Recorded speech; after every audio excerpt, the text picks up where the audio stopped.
Dr. G. Welcome, guys. What's going on, brother? How are you? Everything is going on, especially when I see my son walking in. It's just inspiration. Oh. So they're looking at the mirror image, and then you're like, we're doing well. Well, I mean, and then for us, we walk in and we see this place. You guys are doing pretty well. I believe that family unity, and then you bring your Christianity, and then you have the family values, and you have a beautiful combination that is irreplaceable. Nothing can be quantifiable as family love and your addiction to your Christianity. It's just invigorating. And I see that on my kids, and I see that on my granddaughters, and I see that on their mothers, and I see that on my parents. And that is what makes success unquantifiable. I love it. I mean, we've been talking a lot off camera before this. I feel like we did almost a podcast before the podcast. And you brought up so many good things, and obviously we want to get into it. But the person you are, the lessons you've learned, everything we've spoken about, Christianity, all these things off camera, it starts somewhere, right? And so I want to give our audience, a look back into the young version of you. Who were you as a child? And we want to start the story there and build up. So walk us through your life, pre-Miami, back home in Colombia, what that looked like, and we can start from there. Well, it's pretty interesting because I've learned something from my grandfather. One is Italian, the other one is Venezuelan. Okay. Italian born in Argentina, and everybody was addicted to the cars, either in car rallies or motocross rallies or different type of auto industry, right? And then my dad represented the Colombian team both in go-karts and also in the rally industry. I'm like, you look around and you see like a lot of that, but 50 years later. And then I look at, my copycat image, which is my son, right? And I have 6 kids.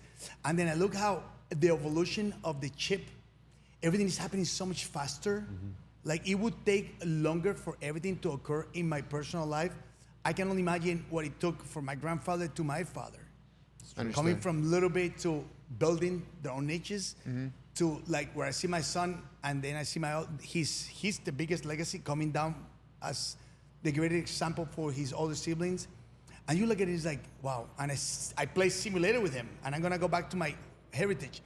And he's like surpasses me. And then all of a sudden we are at the go-kart, he surpasses me. You're like, fuck, this is going really well. Because the goal of any father is to see their child, boy or girl, do better than them. Yes. The least you can do is pray for their health. The most you can do is praise them when they're doing very well. And let them learn on their own terms what is it to be happier when you're successful, and what is it to be worried when you have something not going your ways. But they have something that is remarkable, which is the leadership example. Yeah. The role playing, the consistency, the tenacity, the satisfaction of prayers do work when you're doing it in public. Then I go back to when I was born originally. I was always into sports. I think that most people forgot that technology has taken away the ability to enjoy the sunlight. Yeah. And the sun is the basically main source of real life. Yeah. If we think about it, right? We think about organic, we think about ecosystem and everything else. What are we, just a little nothing of the ecosystem? Yep. Globally. But then I was a very outdoor guy, always in sports, competing and winning. When you compete academically and when you compete athletically, there's a high chance that everything you do ends up with the competition of winning. And you only got to look at yourself in the mirror and say, wow, I'm winning this race, or I'm not winning because I'm not putting my efforts. I'm not putting my commitment. I am not getting the proper coaching. I am being distracted, which we talk about that. Did you learn that from your father, though? I learned that from my dad. My dad, in every sports he got involved, he was always winning. Endless. I think that the only sports that I was really horrible, it's gonna sound funny, basketball and baseball. Okay. And I came to America, United States. I'm horrible, because it is what it is. But any other sport I got involved, I have a lot of sports injury that gave me the knowledge that there's always a limit to your health. And you need to find the balance between your health limits and pushing the systems. Okay. And I applied that to my nutrition, I applied that to my financials, I applied that to my investments, and I applied that to the type of quality time that I give to the people that surround me. Yeah. If this relationship is competing for attention to my most valuable treasure, which are my kids, my wife, my parents, it's gonna take a lot for you to take my time away from them. It's got to be really It's a worth it. non-negotiable. Yeah. I am not allowing that to take me away from the only purpose that I was built to become a dad, that I can give good leadership, that I can show them that sharing quality time together is just no compromises in that.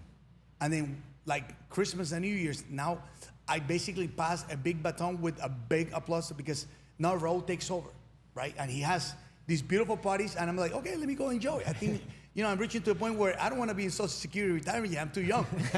But the kid is doing everything. And then his brother and the sister, Sophia, Christian and Sophia, they're pushing as well. So he began to see that transition that started earlier than me. Because, at 26, he's already doing amazing. But at 26, I was just beginning my life. When you go to professional school, whether it be a medical school, dental school, law school, you're going to go through 8 to 10 years of full hardcore education. Well, when I was back in Colombia in high school, I was competing for 4 different sports: athletics, soccer, volleyball, and cycling. And I was winning. I was removed from distractions. That taught me that the priest at school, they said, Raul, you don't need to go into music school. Go to the gym, work out, get stronger, bring us the trophies. Then the other was the social sciences. He's like, you don't need to come to this.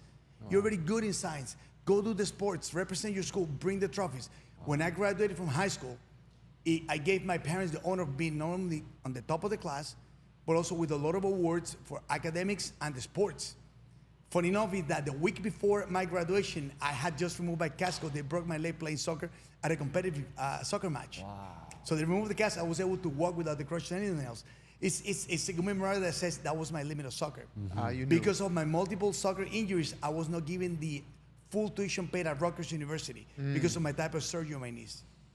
But, any skills that you get in life, whether it be your faith, because it's a skill, you need to learn how to read the Bible. Yeah. The Bible has a lot of interpretations that under the wrong, let's say, coaches, not to put names to their religion, you can get confused. For sure. And if we look at social media today where they're doing all this comparison analysis of the different religion affiliations and how they see the Vatican and they see the inverse cross and they see all these things, the conspiracy theories, there's a lot that the people with the wrong education, the poor affiliation to their churches, you can get really confused. And if you allow your kids not to have good, honorable conversations, we're going to have a problem in society. Because the only truthful faith is the book of the Bible. There's no question about it. You can't defy any other law of science, physics, mathematics, but the Bible, everything is written in there. It's my belief that if you follow through with the process of Bibles adapted to today's society, with respect, without impositions, without the having to tolerate or having to transform your society or lifestyle just to accommodate to the new generation of non-traditional God's family and people, it's pretty simple to understand that with good history, good family values, parents that get you involved in outdoor activities, parents that make you follow through with your education, you need to now learn to adapt to the new generation. I want to ask you a question actually, because you made a point and I didn't know this. You said, well, first you said your life started at 26, but then you said you were still in high school in Colombia. So how old were you when you came to Miami first initially? I came actually to New Jersey. I was in love. I came for love. I didn't come for any other reason. Okay. And my ex-wife and I, which is Raul, Christian, and Sophia's mother, we met when we were 7 years old.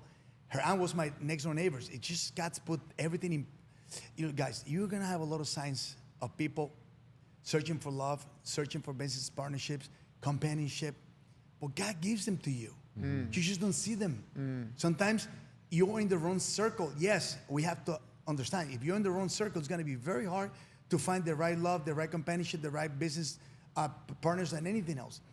But if you have been raised in the proper circles and you find always that you cannot settle for less than what you deserve without being selfish, you understand that at one point or another one, when I was back in high school, I was very popular, very successful. And that gives you direction. But I also saw that in my dad. Look, you're born gangster in a gangster community where there's nothing else than drugs and whole prostitution and all this kind of stuff. It's very hard for a kid to grow away from those parameters, right? Mm-hmm. So I was 17. I had already dated Carol for 3 years. Okay. And we were like, okay, so I think it's easier if I just move to the United States. And I told my dad, I'm moving. He's like, what do you mean? I mean, you're studying. I mean, you just graduated from high school. We have all these companies that, what are you gonna do? He's like, I'll figure out that. I'll continue my education, but I mean, love is more important to me. Mm-hmm. That's when I ratified that unquantifiable love creates a lot of avenues for growth. Uh-huh. The addiction to whatever makes you passionate will make you the most successful person in anything that you do or any venue, because you're just not looking for something else. You're grateful enough, right? So I moved when I was 17, turning 18, and she was in Jersey, and I'm like, okay, so let's go to Jersey. And we moved. That's a and big we move. we went both to college. I mean, we started in a little apartment. It was literally a little apartment with, you go in, bathroom, little kitchen, a little wall divider, our bedroom. Yeah. Wow. Then into a 1-bedroom condo, Yeah. a 2-bedroom condo. And then obviously, I went through the whole school in 7 years. I was able to, another purpose that I have is always making whatever I do more efficient. Yep. So, I mean, mathematically speaking, 2 plus 2 is 4. You cannot just change that rule, right? But you can make that mathematical equation become faster responses, just like AI, right? Yes. So I learned early enough that if I was able to accomplish all my tasks faster and earlier with more predictable results than my peers, I was gonna have more time to go to the gym, to do my athletics, to enjoy the outdoors, and then I also ran 3 different jobs in school. Wow. So what were you doing in school? I was the mail boy. Very proud of it, because it gave me a lot of connection to a lot of people. Okay. I was also the director of new students tours and everything else, so I was part of administration. Okay. And then I worked at the shopping centers. I was actually selling clothing at an airline store, so I was always thought to be elegant. And you were studying dentistry. I was at that point. studying first biology Okay. at Rutgers and then dentistry. But people look, it's gonna sound insulting. People don't want to go to school anymore. Yeah. People want to they see Raul's success. Raul is a result of admirable commitment. Yeah. But you don't see a lot of Rauls. You don't see a lot of kids or young men with this type of mindset, right? But we'll talk about it in a second. But I do see a lot of my friends that they were just taking 4 classes in college. Yeah. I was taking 9, and I was actually fighting with the deans for the 22 credits because I was capable of handling 22 credits. Yes. When I went to dental school, we were taking 35, 34. It was no big deal. I continued my full-time job. I continued my part-time junior school, and I was able to enjoy the party, go to New York once a month, Yeah. affording the once a month in New York, basically. And I was able to do a lot of things that people don't know, that people underestimate. Oh, I am so busy. I have 12 credits in college. What is that? Yeah. That to me is an insult to your personal time management. Then you go to the next level, and you're gonna go to work, and I work 9 to 5 and I'm done. What is that? Yeah. Money never sleeps, and you'll be bound to making money, working for the money until you find the avenues to make that money work for you, or somehow you learn to manage money. Somebody has to manage the money for you, and you're always going to be a student of money management. Of course. Because with time changes, there's new desires, So, right? so how about like the culture change moving to the U.S.? Because you didn't know, did you know English yet? I knew English. I was in a bilingual school. Okay. I always studied English. My dad actually started he wanted to be a physician. Okay. Or he couldn't afford to go to medical school. So he became an English teacher. Okay. My dad was hired by a company called Pan American back in the days as the director of Spanish-English communications. Okay. Nice. And then, he became part of the director of freight forwarding. Okay. And then at one point, he just had his own company. He evolved into the freight forwarding business. And he has a very respectful global company for 56 years. Wow. Which is very honorable to say that my dad has probably one of the few companies that is started in Colombia that has the U.S. Customs impeccable. Clearance. You got Clearance. the clearance. Okay. Yeah. And that is something that I learned really early in my life. Impeccable behavior gives you peace of mind when you go to sleep. You may not be the most wealthy person, but you will be doing well enough because you're respected. Your name is respected.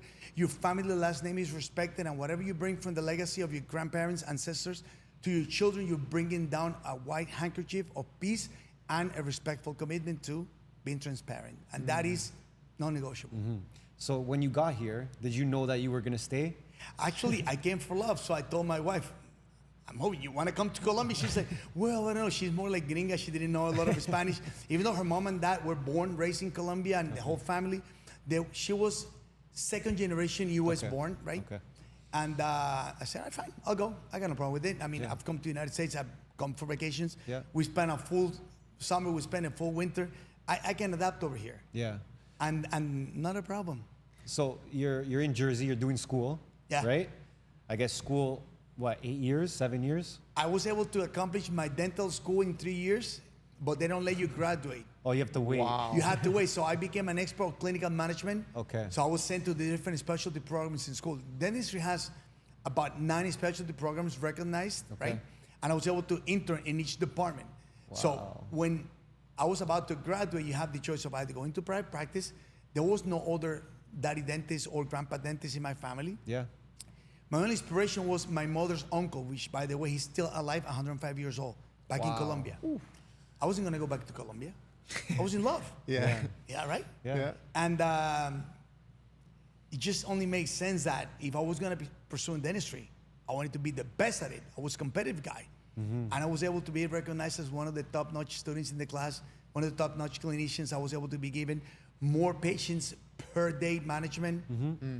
And then from there, I was supposed to do a residency, a 2-year residency program back in the VA hospital in New Jersey. Yeah.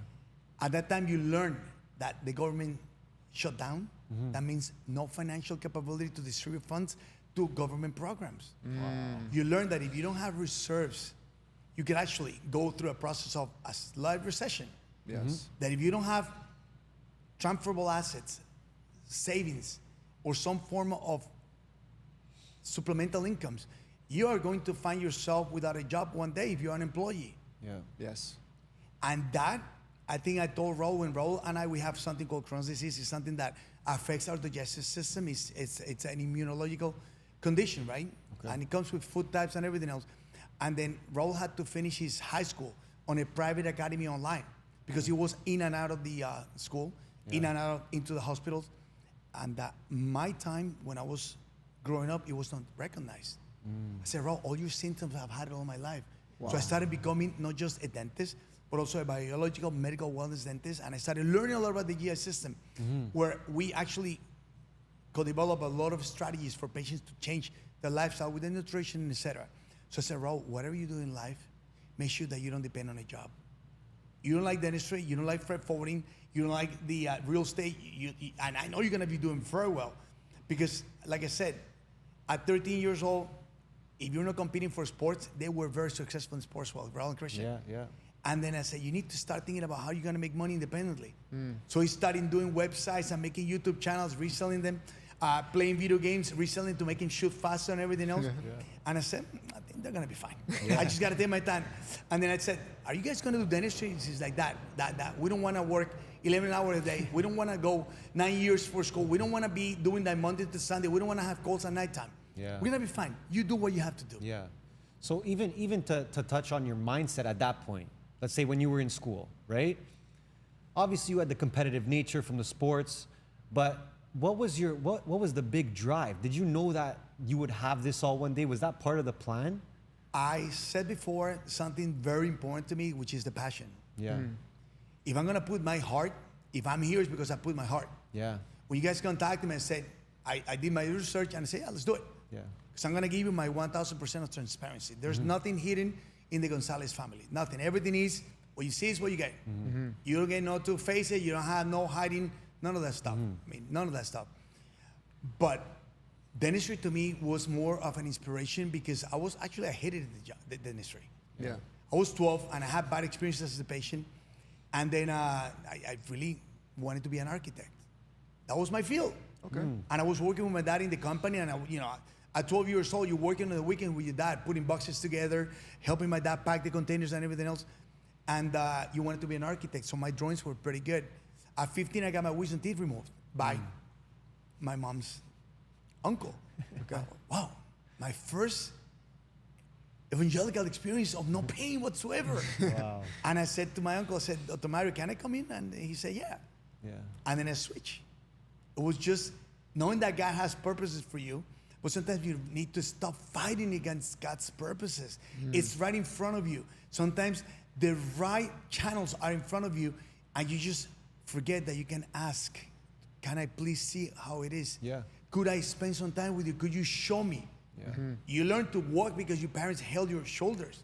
Yeah. You learn to put your first penny in the piggy bank is because your dad gave it to you. And it's stuff like that that you need to be grateful for history and legacies, right? Yeah. So I became a dentist and I put my heart. Yeah. I said, if I'm gonna be a dentist, I'm gonna be the best dentist I can be. I don't care about what my other peers are doing. I just wanna enjoy this. Yeah. When I go to my clinics, I went from having a big center to 5 big centers to selling 4 centers to converting to real estate because my kids said, I don't want dentists. We don't wanna do that. So you have to adapt. And then I adapted really quick. And it gave me more time to do more stuff. Okay. Yeah. But now our expansion plan is it's just gonna be crazy. Well, till next year, you'll see. So- It's gonna be crazy. So let me Yeah, ask you, when does the move to Miami come? Because we are, as we spoke off camera, Yeah. big fans of this city, the state as a whole. But you're in New York for a long time. When do you make the jump? When Well, do you settle here? This And is the key. why? My wife was going to college here in Miami Okay. when she was just turned 17. And then she's like, all right, so there was no dental school in Miami. We only had Gainesville Okay. and all the other states. I'm like, I'm not gonna go to Gainesville. Gainesville back in 1989 was a little town without disrespect. A little town. Okay. And then I said, Carol, your family's in New Jersey. There's the New Jersey Dental School, Rutgers University. Then I have Pennsylvania, I have New York, and I have Philadelphia. I mean, I could, no problem, be accepted to other schools. Let's just move over there. And I like family. I said that family to me is everything. Your grandmother's there, your aunts, your uncles, your dad, your sister, your whole life is there. But she didn't like the cold and the snow. Sure. One of those Miami and born in New York type of girl. She was born in New York. I don't Queens. blame her though. I don't blame her. And I said, but I promise. And one thing that I know, guys, is that my word is actually a signature of my commitment. If I say I'm going to do something, rarely do I have to apologize for not being accomplishing my commitment. Only being able to fulfill my commitment. So she's like, oh, so you're about to graduate. So when are we moving? Government shut down in New Jersey. Yeah. I was 1995. I was accepted to the 2-year program at the university for advanced career in prosthodontics. When they said that, I said, you know what? I got to have plan B right away. Okay. No money from the government. That means maybe I'm going to be out of work for a year. Let me figure it out. So I came to Miami. I went to a conference. I had a meeting with the broker. I had a meeting with financial managers. And I said, look, I'm going to graduate in a few months, and I'm moving to Miami, and I want to buy a practice of these descriptions. I want to have this, and that. She's like, but you don't have a license. I said, I'm going to get a license. Always being positive, always knowing exactly where you want to go and what's going to be plan B and C until you accomplish your plan A. So I moved to Miami. I had passed my boards in New Jersey. I moved to Miami. I rented an apartment. Always had reserves because I always worked my life. And I said to my wife, don't worry, I'll pass the exams. Went to Gainesville, There you took go. the exam.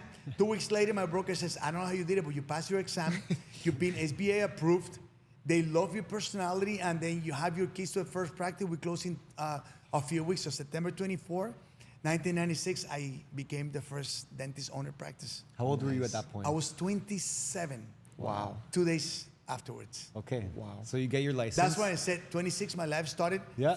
I mean, it takes a year before you begin to see some numbers coming through. Yeah. Of course. Yeah, of You know, course. you don't, I mean, even though I was efficient, fast, and I was always know how to manage the money a little bit, once you begin to see these 10 folds Yeah, of course. of monthly income coming in, you got to really have that coaching education. Yes. That's the reason why a lot of people fail. Of course. So you got your license.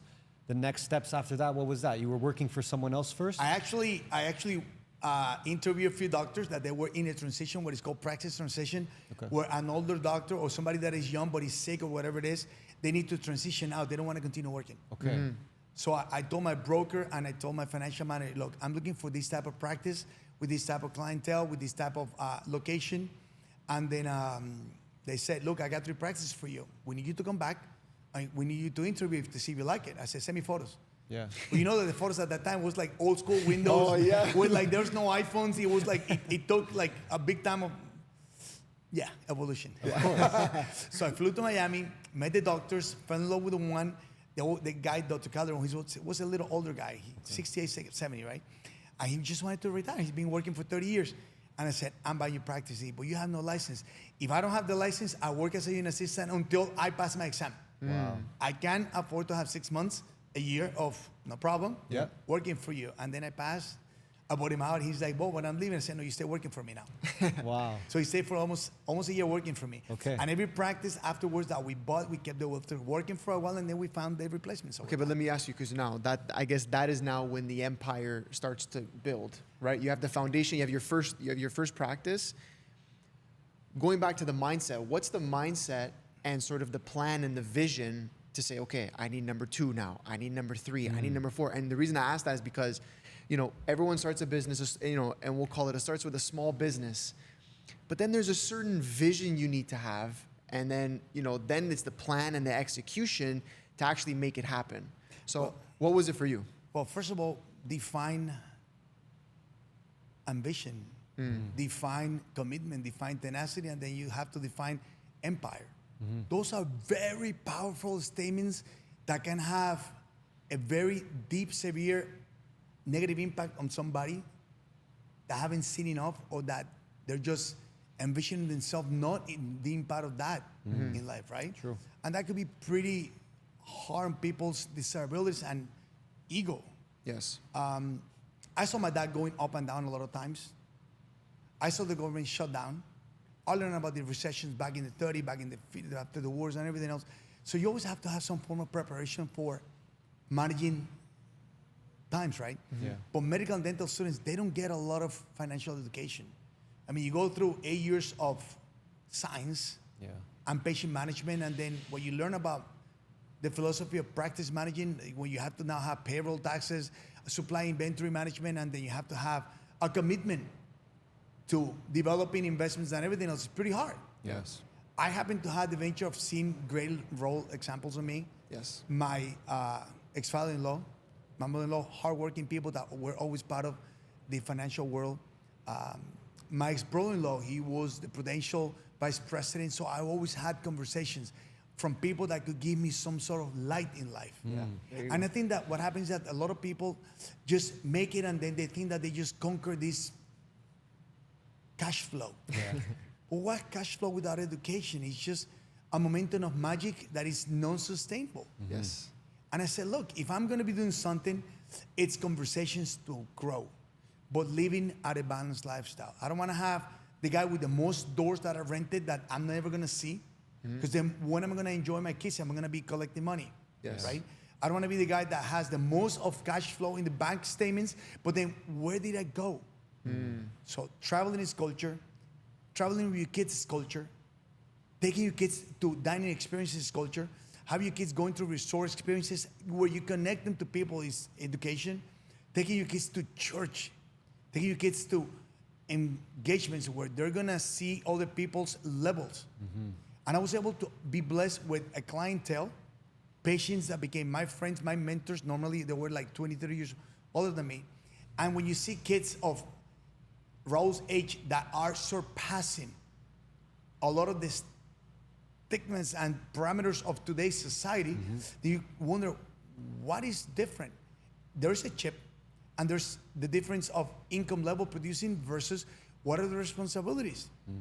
In the world of professional schools, it's very hard. And you see the numbers, that the percentage of very successful, let's say wealthy individuals in the health field, very small unless you bring in a business partner with bundles of money, and then you have 100, 200 practices.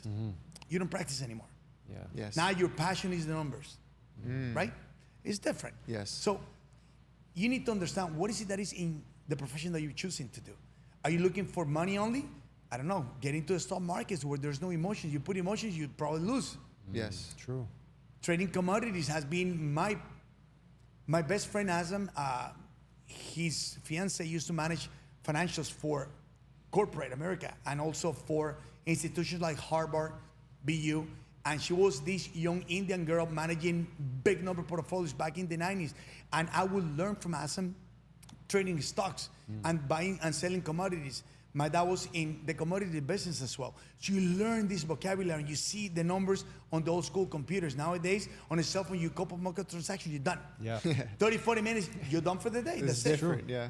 Back in the days, waiting for the market to close, you think that you were able to predict if you have 36 credits of dental school plus working full time, it was harder. Yeah. But if you didn't learn a little bit, then you have to delegate that to a 5 to 10% return from your broker that will take most of the profits, giving you a simplistic spreadsheet at the end of the year. Oh, you made this much money, 8%. 8% of whatever you were able to put into the markets. Yeah. Yes. I mean, 8%, you make it today in a split second. Literally. If you know the markets, Yep. right? Yep. So, coaching, expand your knowledge, your circles, and know where it's that you want to put a limit to your stuff. I mean, the age factor is also important. Well, of course. Because I've traveled the world, I've taken my kids around the world. My parents did the same thing for us. Yeah. We continue expanding. My conversations with my dad is my neighbor. I'm not gonna move from my location because I see my dad almost every day. Yeah. That to me is an invaluable asset. Yes. My mother sees the grandkids and the great grandkids, let's say almost every day. Why am I gonna take that away from them? Yeah. I mean, who am I to segregate my family just like that? I was maybe lucky to be born in that nurture environment where I'm the oldest of like 30 something cousins.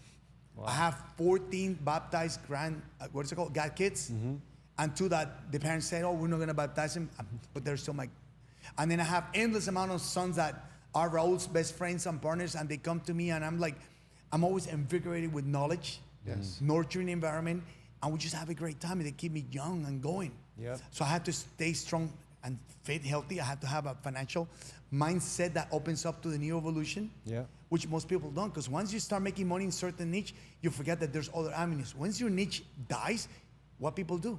They liquidate. But who gave you that, like, you know, you're talking about all this mindset stuff, right? But and maybe you're not going to give yourself as much credit when you were younger with your first practice, but who gave you this knowledge, or where did you find it, you know, to be able to say, okay, I'm turning one practice to 2 to 3 to 5 to 10 and so on? Look nowhere else. Yeah. Over there. Yeah. That Trinity connection is what causes men to be grateful enough, respectful enough, and also fear the laws of God. Because once you begin to believe that you are superior to any of the above that I mentioned before, you begin to lose purpose. Then you become, like we said before, you become selfish, you become a tyrant, then you think that you own the world, then you think that you can manage people, manipulate people, force people to do things that they're not supposed to.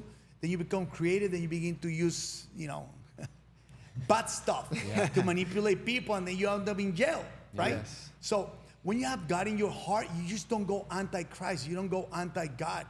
There's not enough purposes in life. When you ascend, you take nothing. There's nothing that goes with you but the legacy that you built, because the only thing you may take is the memories. Look, I have so many patients, billionaires, millionaires, wealthy people, broke ass people, that they get sick overnight. They're unable to move. They're unable to function, that they have to delegate that if they have a trust, they have a surrogate medical package done. Because if you don't have a surrogate package done, you don't have a trust, you don't have a will, you're gonna have a lot of surprises. That's what true love shows. You'll see true love coming through when you're laying on bed and you're on the last days. And I've had a lot of situations like that. Those are all the levels of conversation. I have a few friends that they own hospice centers. And you know, when you're in a hospice, I mean, you're fairly much there. I unfortunately never saw my grandparents pass away. The Italian wife died here in Miami when he was 50. He started from zero. He built a fleet of buses for public transportation back in Colombia from zero. He's well known in research. My other grandfather built from nothing. He became a writer, famous. And then everybody in my family has had, I guess, that addiction for growth on whatever they believe they were good at. No distractions. We can associate our companies and we can associate our growth and businesses, but you see them going back to where they love to do. Always. So if you ask me who has pushed me, it's just one too many to mention. My godfather is an amazing man. He's actually 88 years old. He speaks 7 languages. He travels the world. Wow. He's done multiple companies. He started it from zero, born in Argentina. My dad is 78, and you see them, bright mindset. My dad speaks 3 languages. I babble 4, speak 2. You know, yeah. But the key is, you are gonna have a lot of people coming to your lives. A lot of people. Listen, digest, document, put it into your business plan. Yeah. See if it works for you. If it doesn't work for you because of financial shortening, then you can get a bundle of people put money for you, but now you know that you need to answer questions. Yeah. Yes. You can get a loan if you qualify. Nowadays, it's pretty hard to qualify for loans. Unless you go into the hard lending people that you know that most of those times those money don't come with good intentions or sources. Or you suffocate and suffer, Yeah. or you balance your equation. Those are choices that men need to make. And nowadays, men and women. Because women are taking over the world. Yeah. And most of the women that are taking over the world are doing as good or better job than men. This is the problem. What's going to happen to the next 3 decades of generational children? You better create nannies that come with a master's degree in psychology and business management. Because your kids are going to learn what? My nannies used to cook. They were like elementary school graduates. Yeah. Yeah. The nannies of my kids were at least elementary school and some of them high school graduates. They have no idea of anything but love and church. Yeah. What's going to happen to today's society where everything is on a phone? Yeah. I mean, we had now my uncle's birthday before I came here. It was 15 of us. And every Sunday after church, it's always between 12 to 20 of us at a different experience at different restaurants. We allow 5 minutes of phone conversations and then the phone go away. I love that. It's important. Otherwise, you don't connect. There's no point of being there. So Yeah. you go to a meeting, you go to any place, and people have the phones outside. Yeah. And then I go and say, okay, 5 minutes of love. What do we do? Create a group chat? Do we do a WhatsApp chat? What do we do? Come on, connect, Yeah. connect. That's what those cards connect people because it brings you into the conversation. And then you also need to see what's the generation that is in front of you. Young generation, we're gonna talk about money making, AI, computer, online companies, business growing, expansions, and you're like, shit, but I've been there before. I don't know if I want to travel a lot. And they're like, yeah, you got to do it. Yeah. You got to sacrifice. Yeah. Don't settle yet. Just too young, too early. Then I see my dad going to China, going to Germany, going to Colombia, going to America. I said, my dad is doing it. I got to push it. Yeah. Yeah. Oh, but I made my dad grandpa, and I made my dad great grandpa. So now he's free, and I'm stuck in the middle. Yeah. I have no excuses. I have to do what I have to do. Yeah. And it keeps pushing. Is that energy that is driven? Yes. You mentioned a lot about, you know, the success of people in your family, right? Was that ever a pressure for you? Honestly, if you see your family's uniqueness of success as a pressure and you don't see it as a mold or as a roadmap, then you're lost. Because where is your heart? Yeah. You didn't have a good mama. You need to have a better mama. Yeah. Mamas used to teach better kids. Yeah.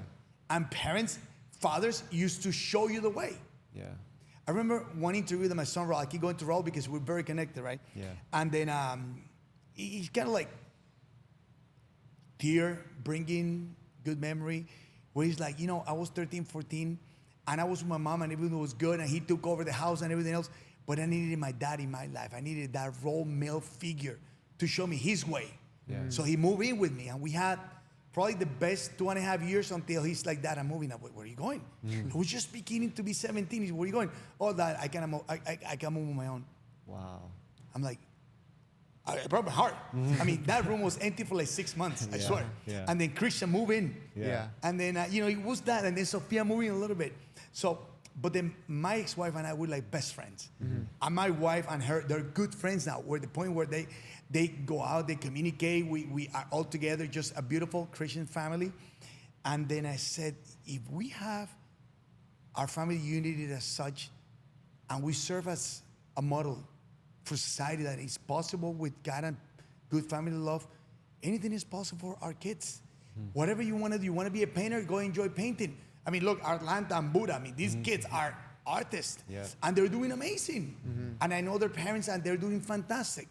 So if you have good family values, and you have a good direction, and you see your family's sources of inspiration as perhaps the tools that mold you, Yeah. use them. I like that roadmap. It's more Yeah, of a roadmap. But Yeah. then also as a parent, you need to let the wings fly out and open. Because maybe you taught them how to fly, but they're eagles. They fly higher than you. Now you need to catch up to them because they go pretty quick. If you don't catch up, if you don't push, you are outside of their reach of communication. Yes. And that's what I do. I mean, I work out. I got to stay strong for my granddaughters. Of course. But also I got to stay strong for me. Yes. I have my deeper faith on a daily basis, and I have Christian groups, and we have family therapy, and we have a lot of things that I do and that we do because if we as a family, we level up and we build up together, we don't have dragging sources. We don't have damaging negative energy draining our family core. Yeah. And if our circles are doing good or better, we find ourselves pushing more people because we recognize that God brings us those people. And a few of those broken souls that we had to let go to the side is because they were just not part of our life and principles. And it's pretty hard because when we let go from our hearts. And you ain't coming back. That's for good. And those of you, you know. Let me ask you this question, because we have been talking a lot about all of the good things. Everything is good. All the good businesses, the good decisions you made, all the things. But obviously, especially in business and life too in general, there are losses, right?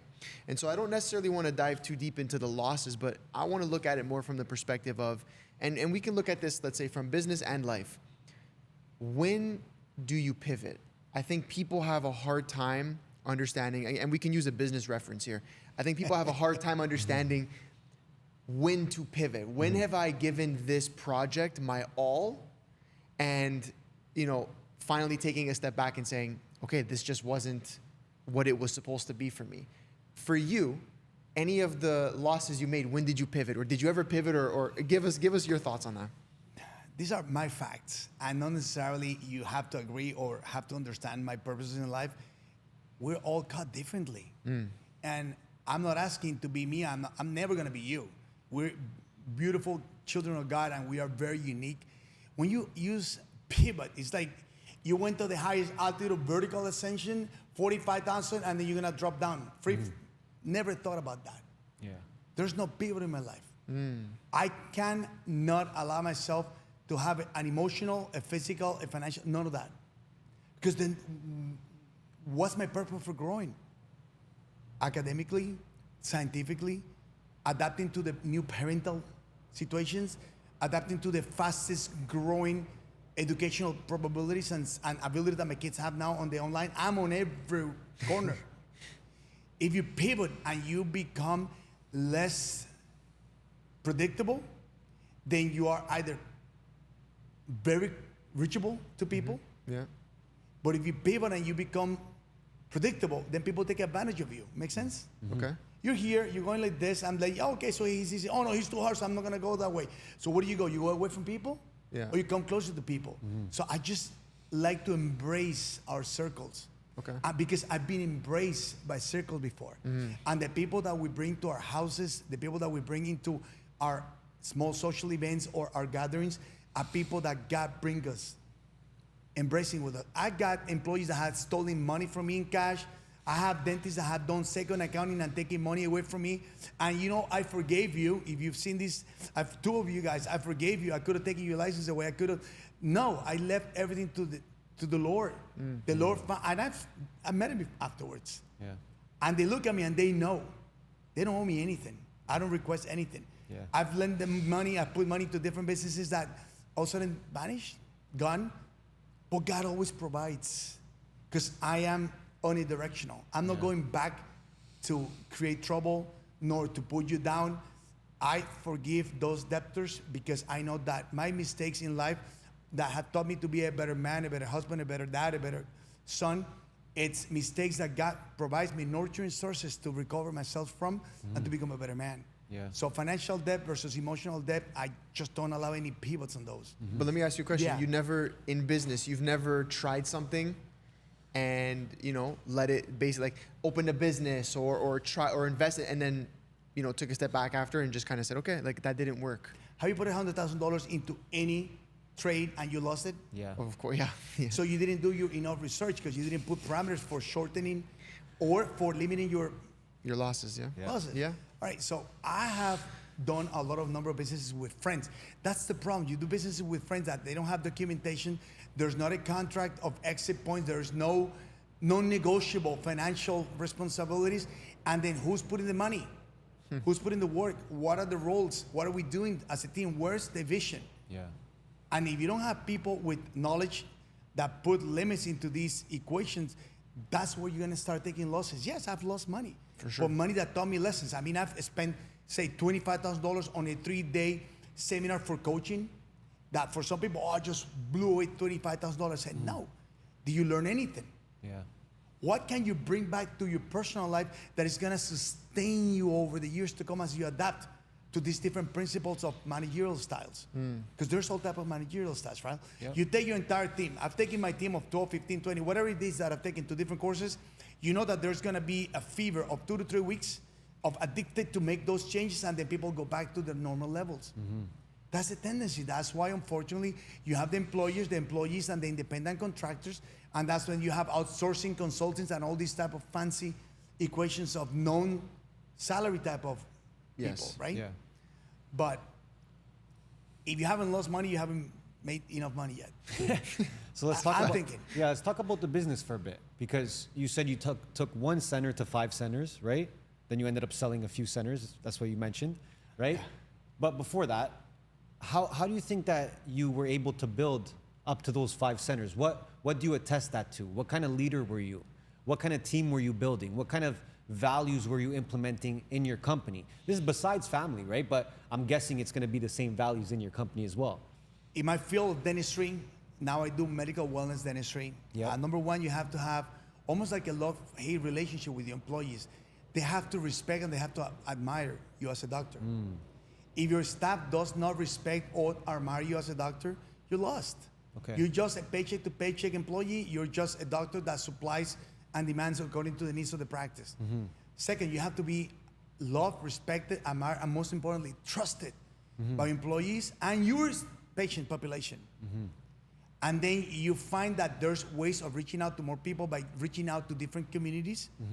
If you have the desirability to travel, the youth, or the employment to support the multiple clinics. Yeah.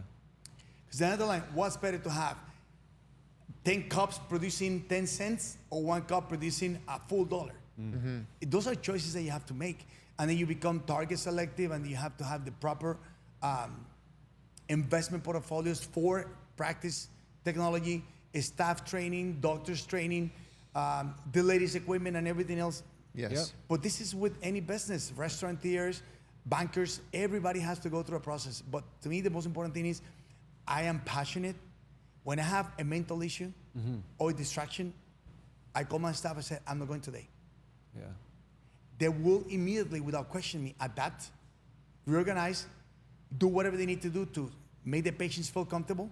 My patients know that if I'm not there for them, it's because something has taken away my full 1,000% concentration. Yeah. I needed my attention, but the next day I'm 1,000% back. Yes. So my staff respect that. Yeah. When you have this level of connection with your staff, they'll go for you the extra mile. You mentioned having your team admire you, right? 100%. And I think that's super important. But now I'm going to go an extra mile here and say, why do you think that they were admiring you? They see my commitment to my patients. They see the results that we produce in our practice, not only in the practice to patient relationship, but the practice to patient, to family of the patient, employees of the patients. We created programs for corporates that they can have their employees be part of my subscription program at the clinics. We have programs that are individually tailored to different level of tiers of employers. Okay. But that seeing 4 and 5 generations of patients going through my hands in less than 30 years, it gives you a lot of course. gratification. Of course. When you see great grandpa to mom to the kids and then to the grandkids, and you are able to see them. Yeah. I'm still very young. I mean, I'm 56, so I have a long way to go, but then I've done a lot more than just dentistry. Dentistry is just one avenue that I share my passion. It's not my main money-making business. It is my passionate one, the one that keeps me connected to love and life in the form of health. That I'm very good because I put a lot of training, whereas some doctors, for instance, back into dental school, graduated with doing 20 veneers or 20 surgeries. I did 200. Wow. Whereas I do say 200 veneers in 1 week. Some doctors barely do 20. Wow. Whereas I do, let's say, 500 implants in a month. Maybe some doctors only do 5. Or maybe they have 5 doctors doing 5 per doctor. I have that skill that I made it very efficient, very predictable. My staff sees and adores our results. When your staff adores your results and they're passionate about learning and you bring more tools for them to become more efficient, more predictable, and your patients ratify you, you're always gonna have a patient with a distracted love. Okay. I call that those hating patients that they owe you money, they walk away talking the wrong stuff, Yep. they wanna publicize the wrong stuff, but at the end of the line, they go somewhere else and then they don't get the management, they wanna come back, we bring them back, some of them we had to let go. That's a relationship. Sometimes love is not enough in a relationship. Yeah. Sometimes the results are not enough in the relationship. You have to have parameters, boundaries, non-negotiable hours of terms, and that goes with the staff, that goes with the patient, that goes also for you. You as a doctor need to know your limitations. If you're not good enough, don't try until you train, you get the training, and you experience enough to share it with your patient population. At the end of the line, I feel very paternalistic, that I've gone beyond the scope of dentistry, to psychology, to emotional wellness, to parental with 6 kids and 2 grandchildren. I have some idea of over somebody that has no kids, or they're just beginning to raise a family. Make sense? So if God gives you all these tools and you use them for the wellness of people and you're having a great time, I'm at the studio and I'm just having a great time. My staff, it's just, they all say, they buy before the Dr. G comes in, they buy when the Dr. G comes out, and they put faces and it's just amazing. My doctors, they pick on my brains. I give them my 1,000%, and I let them do what they need to do. I know the limitations. I will not expose my patients, nor my staff, or my doctors to push themselves to do unmanageable situations, because then you need to know when to refer to a different source. Yeah. Let me ask you this question, because now, you know, we have companies, we have employees, we built some pretty good processes, all those things, but hiring. So, you know, Ernesto mentioned, how do you get your team to admire you? But even if you take a step back, how do you hire? What do you look for? Are there certain characteristics or certain things you look for in somebody before you say, okay, you're on the team? Number one and the last of the tier, the pivot of the hiring, yes or no. But the people that have come to interview and we get I can imagine how many. endless requests, they have like 3 tiers of interviews. Okay. And the one thing I ask for the person is, what do you want to learn about? Okay. If they know it all, they don't work with me. Yeah. They may be good for my other associates or for my special doctors, but if they know it all, they're not going to learn from me. My techniques are very uniquely tailored that I used to lecture, like I told you before. I used to lecture before until I said, you know what, lecturing to my kids is rather better than lecturing to other doctors that are always going to criticize. They don't want to invest the time or the money. And then I do personal mentorship with doctors, and they come from all over. So I charge them $25,000 a day. Because if they want to learn from me, I want to make my day available to them, right? Of course. But I believe that when you put your heart and what you want to learn, and then, well, I would like, and then tell you, because I just don't do, anybody can do teeth, guys. Anybody can do teeth. Now that you can make teeth function for breathing, eating, aesthetics, and then that they can change your posture, your digestive tract, that you can look better in your skin, it's all related to the bite, believe me. Sleeping, recovery, workout, if you don't have the right bite, your muscles are going to deform. If you don't have the right bite and you breathe improperly, you're going to have sleep apnea, you're going to end up with machine pushing air for you. Yeah. We do all this in my clinic, but you guys didn't know that. Make sense? Yeah. No, but So that's crazy. Go ahead. I want to quickly. What do you want to learn? He likes a quickie.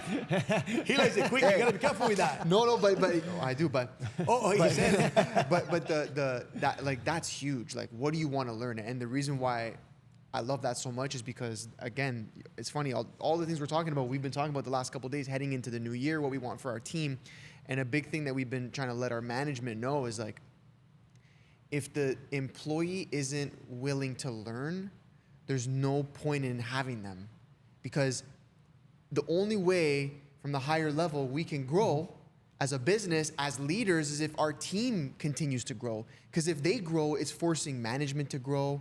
It's forcing the layer on top to grow. It's forcing everybody to grow, right? So if... Do you have SOPs? Sorry? Do you have SOPs for all positions? Yeah. And do you hire the person for the SOP, or do you have the person because they have a willingness to learn that position? Yes. It's a big difference. It's a huge difference. Right. So sometimes I've learned, and I guess that is part of maybe a secret that God gave me. An assistant, right? A videographer, an editor, spokesperson, skills acquired, and there's the innate skills that you have as a natural entrepreneur. Yeah. But I've learned that if my staff is truly emotional and passionate about the patient population, about caring, and there's always going to be a novella. It doesn't matter where you go, there's always going to be a novella. Yeah, of course. Because we have companies that have endless amount of employees, and there's always a novella. But sometimes the person is at the right location within the wrong job description, even though they train for it. True. Prove to yourself that you relocate this person to another group, another job description, and let them write the job description with you. And you're gonna find somebody that is gonna automatically be passionate about doing the job and making it more efficient and bringing the people to become more efficient with their own, and then maybe they go back to that job description that they were really hired for. I said, now I found out what was my mistake.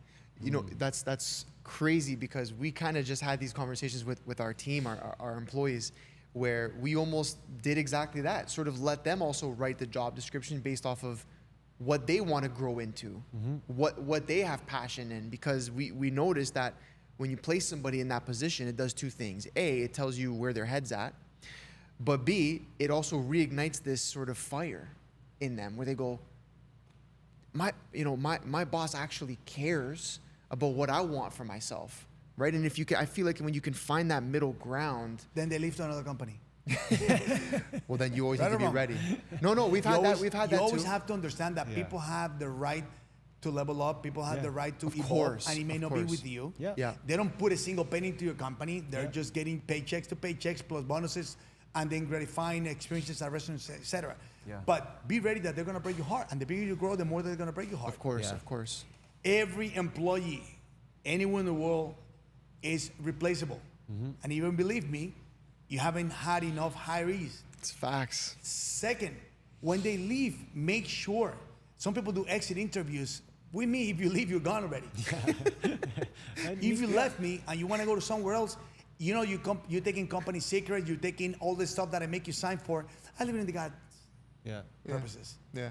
I've seen them going from good to questionably not too good, but then it's not my fault they left. Yeah. Of course. If somebody leaves, it's because they didn't have clear conversations with their directors. The last conversation should be with you guys. But one thing I know for a fact is that when you're at the jungle as a big lion, all the animals behave better. When you are at your shop, whatever you guys that you have, they're always gonna perform better because they have that stimuli. They wanna impress you more. Yes. If you're not a data guy, if you're not looking at statistics and you're looking at objectives, either financially or in terms of following numbers and stuff, and you're not a data person, they're emotional. The younger, the faster that they leave. The older, the more that they complain. It doesn't matter who it is. And then you are in the middle of, like, what do we do? Your job is to continue growing the company. And then the people that are behind you should be supporting your vision. But then you have vision statement, and then you have purposes, and then you have even a spiritual connection, whatever you want to call it, and then you have the kitchen where the truth comes out. Yeah. True. I like It happens everywhere. Yes. And if you don't believe me, then you don't share enough with your team. Yeah. Yeah. When I share with my team, I'm there to be part of them. Yeah. When I give myself a space, they respect that space, but they're always going to look for you like, what do we do now? Yes. But what if I didn't come today, but you're here? But how, and I'm curious your thoughts on it, the balance aspect of it. How personal do you get with your team? Because I want to understand, and you obviously have the experience. Do you leave boundaries? Are you very open personally with them? What do you find to be the perfect balance? This is the thing. I think that we have to be now in today's trend, right? Your employees think that they know you better than what you know them. That's a fact. They see social media, they see how you talk, they see how you talk to the people, they see how you express yourself in the interviews, they see your lifestyle, and then they talk to people that have seen, that they want to meet with you, that they want to be part of your team and company, etc. And then they think that they know more than you. But when they have that you that is not the one that I haven't seen before, then they're upset. Oh, he gave me the looks, or he told me that I was doing this wrong. Now he's not the nice kid anymore. And I said, I am not today to tell you exactly how your job is supposed to be performed, but the results were not met to my expectations. And if I were to be complaining every day, you ruin my position as the director of the clinic. I'm here to enjoy my job. I'm here because I'm passionate about this, and your director should have been telling you this. If I said it to you, it's because it's been enough. At that point, there's corrections. Yes. And if these corrections are not documented, people don't change. People don't change if you tell them a gossip in the middle of the hallway. They don't change. Oh, you forgot to put the charger camera. Oh, you forgot to do the new microphones. Oh, you forgot to bring the new cards for memory taking. Yeah. That's not your job. Yeah. It's true. And it's hard because sometimes you have to be that guy. Yeah. Gotta be the bad When guy you're that sometimes. guy, they don't like it. Yeah. And then I tell them, look, I'm going to be that guy that is not going to have lunch because you were not doing what you were supposed to do. And then your supervisors are going to get this guy from me, and that's the way it works. The more that you educate your team, the more that you have SOPs reading, the more that you have is the least amount of distraction from their job descriptions, there's always going to be a novella, unfortunately. So let's say after hundreds of employees that have come and gone with you, right? What would you say motivates someone more to stay and work with you? Would it be money? Would it be purpose? What do you think it is? That depends on the companies. We have online companies. We manufacture our own products that we sell online. Okay. There's people that we don't know. There's people that I don't know, that I've never met, that I will probably never meet. Okay. So let's say high tier employees, maybe your managers and your directors. I think that is the proximity. Okay. When we're in the clinic, my big clinic, we have 35 employees, right? And every person that I see, I give them a kiss and a hug every day, even if it's the distance assistance for me to my closest assistance is a hug and a kiss, and it's kind of like mandatory. Okay. It's kind of, look, you go to church and you pray, right? And then you go to church and you look for the pastors, or you look for your priest and you want to bless. It's kind of like how I start blessing the day for all of us. And then when they leave, my doctor, if I'm with patients, they don't give me a kiss. But that's the way we come together. Latinos are pretty close people, and we embrace a lot, and sometimes we say prayers. And look, we have this bond that I know if they have the period, I know if they're having issues with their relationships, I know if they're having a financial distress, I know if the kid is sick. Yeah. I mean, there's this kind of proximity. But the bigger you grow, you need to build that into your tiers. So that everybody has that emotional attachment, but you're still responsible for your objective results. Otherwise, the metrics don't become accountable at the end of the month, or at the end of the week, or at the end of the day, or at the end of the quarter. Yep. Everybody's desirabilities for learning from you begin with your personality. I'm super open to sharing my knowledge, but I'm also very vigilant of who I share it with and when. Yes. You're not gonna always be ready to share your knowledge or create directive to your staff. Yeah. But if everything is written, you shouldn't even worry about this. But guess what? Who's the owner? Yeah. Exactly. Okay. Yeah. Who are the ones that people will complain or praise at the end of the day, whether it's public or privately? Yeah. Yeah. Okay. So let's say you have 5 directors, right? And each director has 7, yeah. 10 people under them. Let's just say, right? I'm just using numbers. Yeah. We Now- have a tier level. Right? So let's say now your job is to make sure your values and principles and mindset go to the directors, correct? And then the directors need to take what you're giving them and apply it to their team, right? We have ascending information and descending directives. Okay. But we also have adjustable directives ascending. Okay. Even for the people that clean the businesses, the people that distribute and everything else. Because if you don't do that, then where's the communication, right? Yeah. Yes. But when they're jumping in between tiers, I always go, I hold the person by the hand and I say, let's go. Yeah. There's a place where we have a map, where we have the directives and the tiers, and that was said, 1, 2, and 3. Yeah. I'm gonna have lunch. Now you can bring me coffee, and you forgot these levels. Yeah. Or sometimes I said, I'm gonna make you coffee because you forgot this. Go talk to your director, and then from here we'll take it on. Okay. Because I role play with them a lot. There's minimum instances where I have to do that kind of like corrective behavior. It's like when you were back in school and then you told me, oh, you don't behaving good, let's go to the principal's office. Yeah. The principal's office is a paper with objective directives. Yes. Because if I had to take him to my office, it's going to be a problem. Of course. It will be a black or white. You fire. Okay, so let me ask you this. Let's say you have your values and you want to instill them throughout the whole team, right? But they're not you. Let's say you're director. Never be. They'll never be you, right? So how do you still instill your values in someone that might be saying, you know, but I'm not you, doc. I'm not like you. How can I still give that confidence to my team that you're giving to me? A lot has to do with the power of individuality and the selective mechanism that we have for employees, and nothing's ever going to be perfect. Yeah. Some people stop evolving. Some people just become stagnant because they have emotional distress or whatever it is that they have in their lives. And I always tell them, I know what's going on. Or at this point, I'm not too sure what's going on, but you saw that door. I want you to walk back, come back inside, change your face, go to the bathroom, put a little bit of makeup, give me that life that you always bring, give me that smile, and let's start again. Yeah. I've done that. Yeah. And sometimes my directors do the same thing. And there's never going to be a perfect day. Yeah. But we got to look for that perfect end of the day. So you try to find the best in everyone. A balance. Yeah. Yeah, when the person is not in the right job description, even though they're not fine, what is it that you love the most? And I just wait until I see what you can see people's faces when they're doing the coffee or when they're doing the tea or when they're doing the cooking, whatever it is. Yeah, yeah. Right? If they're really good at it, they're going to be better at doing what they do. Put their heart. And then you have directors that they need to learn to accommodate to these kind of people. And if you don't know the employees because they're far from your reaching, because they're in different buildings, different departments, different venues, it's hard. Yeah. Yeah. But then I think that when I speak on social media, I speak to third persons. I know the messages go 100% to my kids. Then it goes to my kids' kids. Then it goes to their relationships, their friends, my employees, my patients, and the people that I will never meet because they're in a different world. But my messages always go with the purpose of learning together. That's what I say, let's learn together.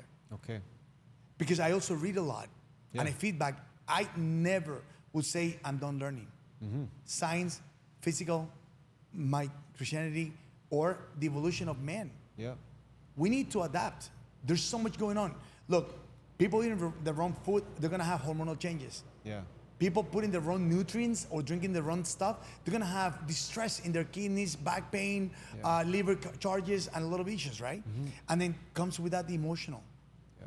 And then your relationship, your circles, your athletics, your limitations, your pain. All of this I bring into the equation. If somebody has hip issues, are you gonna give them a job distance from their job description site so that they have to move a lot? They're gonna be in pain at the end of the day. Yeah.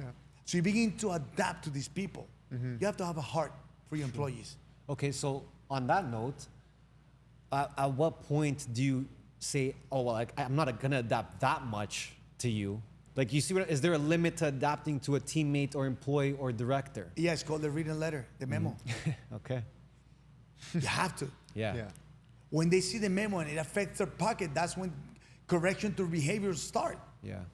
You're gonna have, and it's written, you're gonna have the day off, unpaid, as a consequence of this negligence or whatever, but we've barely had that in 27 years of dental professional practice in the field. Yeah. But we had it. Sure. I mean, I think that I actually have personally fired 5 people. Wow, that's nothing. The ones have been invited to leave, the ones have left on their own doors, and you know, it is what it is. Talk about the speed of the correction, though. How important is the speed of correcting that? If someone, if someone's not doing what they're supposed to, or maybe they're going against the values, the speed of the correction. They're not in my clinic. Fast. They're not in my other businesses. Right? The freight forwarding allows no mistake. Okay. Always the penalties are pretty expensive. Yeah. Yeah. I mean, online shipping, when are you gonna ship 10 of 5 or 3 of 5? I mean, it costs us money when we have to, and then we send extra goods for free. You know? Yeah. So it's When you costly, make mistakes on any of the job, it costs time and money. Yeah, So we try to minimize that, and there's always going to be mistakes that people need to learn from. of course. So talk about how you became, you went from a dentist to now more wellness, because I've been watching your stuff too, and someone comes in, you're talking about their sleep, you're talking about their weight, you're talking about their stress. When does that change happen in The your fact business? is, I've always done it.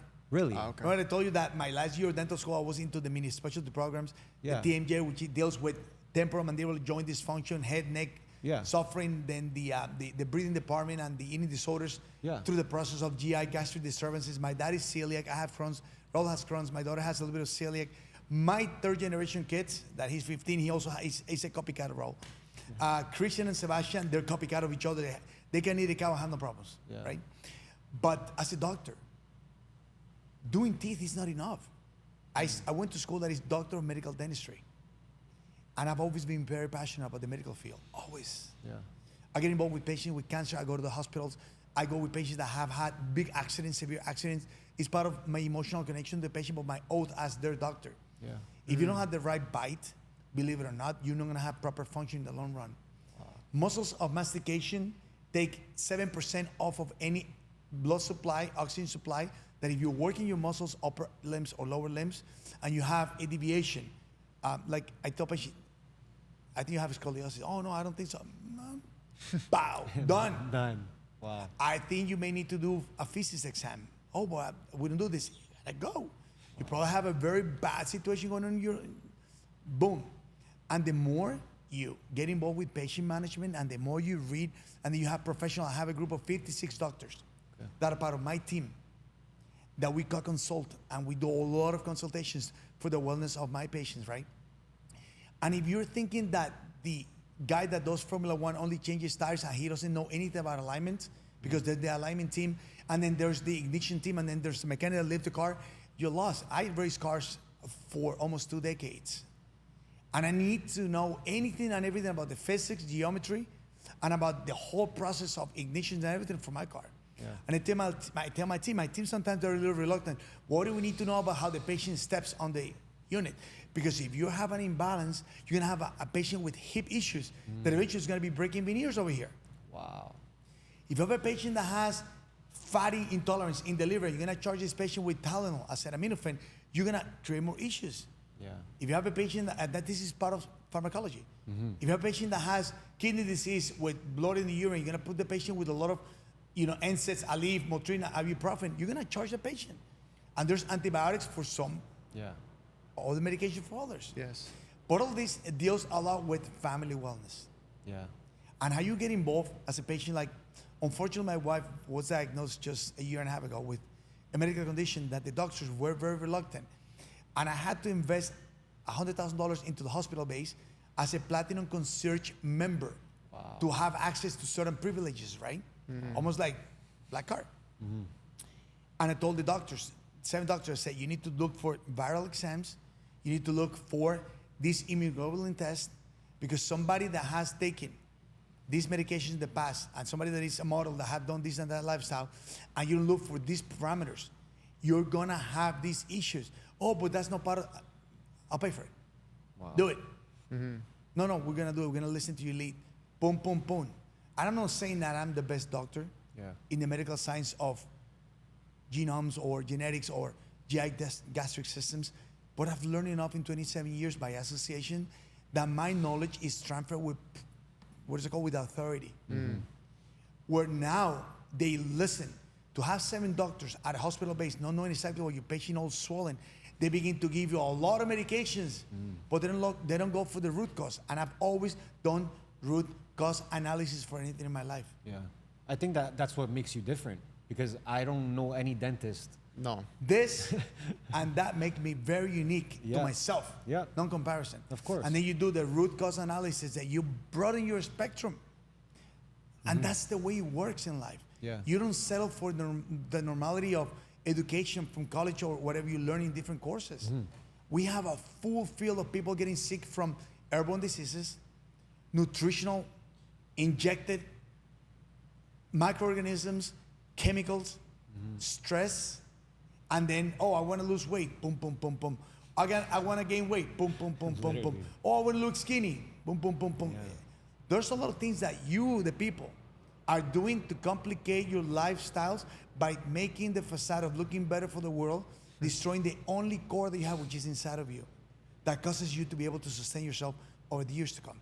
Botox, fillers, plasma, all that, all right, that's secondary. Yeah. You eat properly. You eliminate the food that your body cannot process, which is what I do in my office.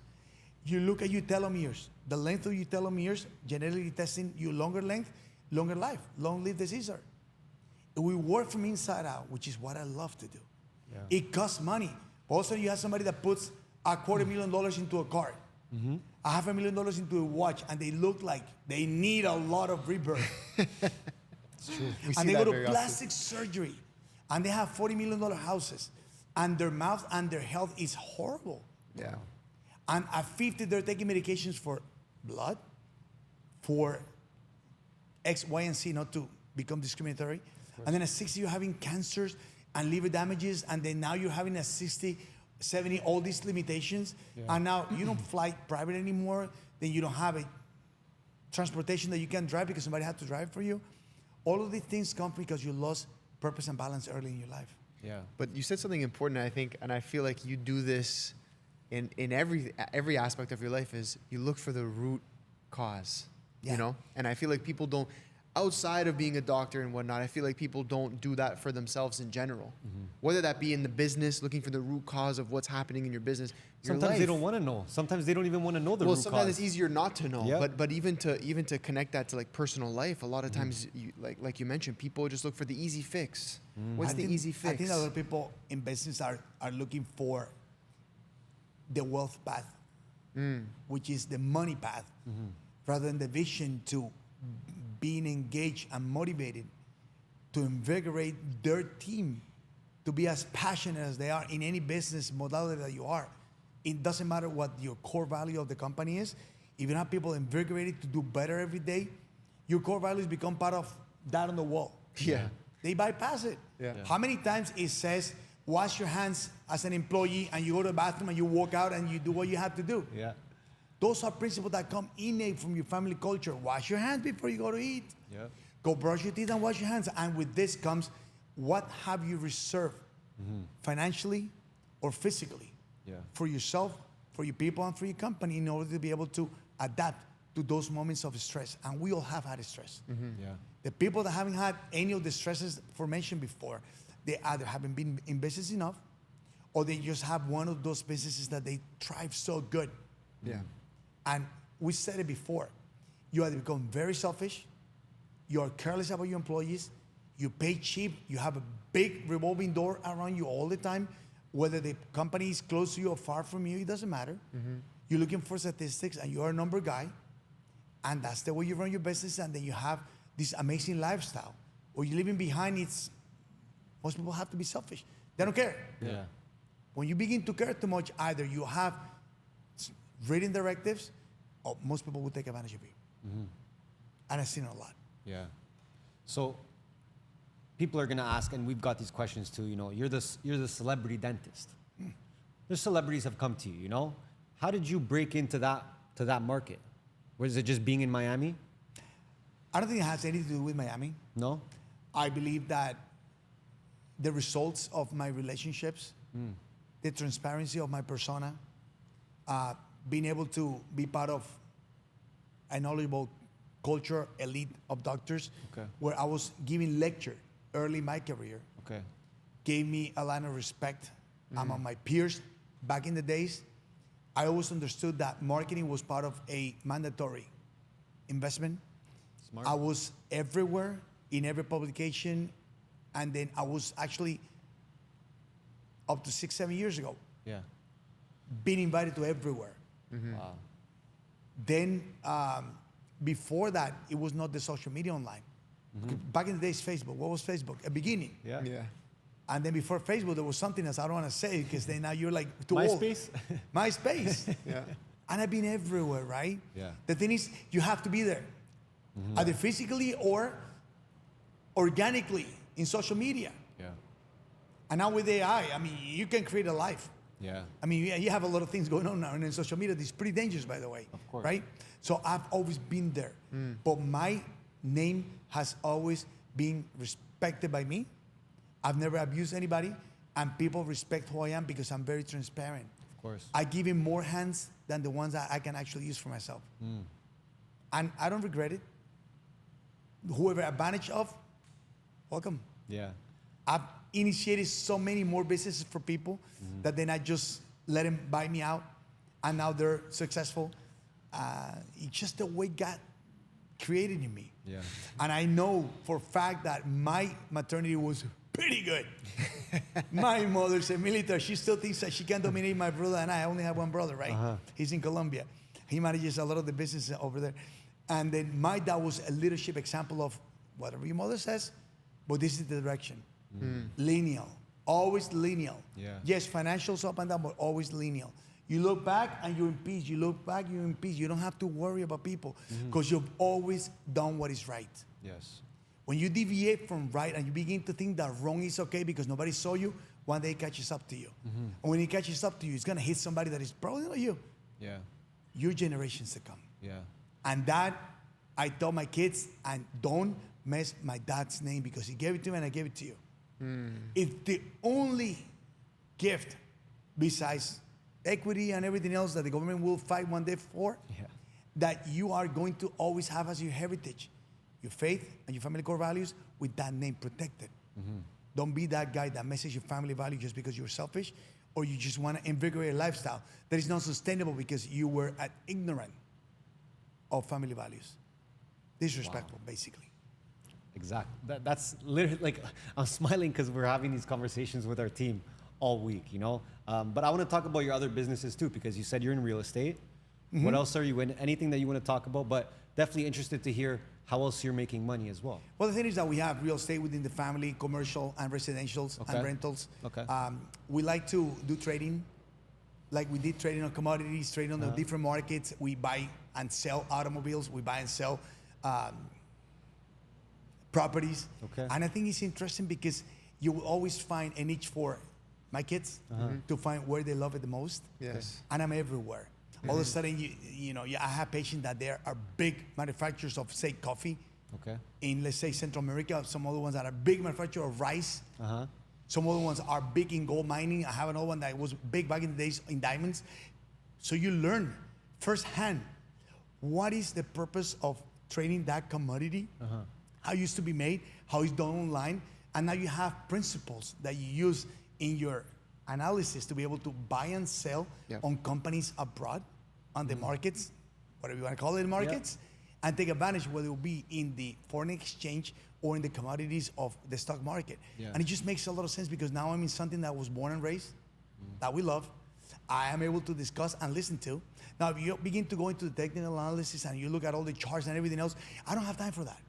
Yes. I look at the 35, 1 minute time frame, buy the position, invest, whether I'll do in and out the same day or I'll leave it for a few days or I look for long-term positions, then I put it into something that's more secure than the stock market.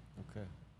And you're always gonna do very well with the real estate. And you were real estate goes ups and down, and if you have the cash flow, buy when it's low and sell or rent when it's high. Yes. And you were actively looking for different investments from the beginning? Always. Or was it? Always. Really? Always. When you see your dad going from having a nice car to having to take you to high school in a motorcycle, because he needed the money to be able to build back the company.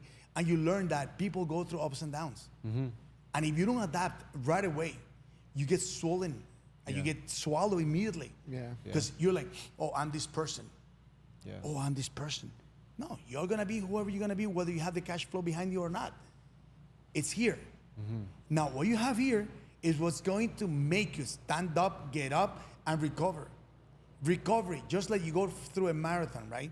And you do, let's say, a 10K or 5K, or you do a full marathon. What's going to happen at the end of the line? You're going to need recovery.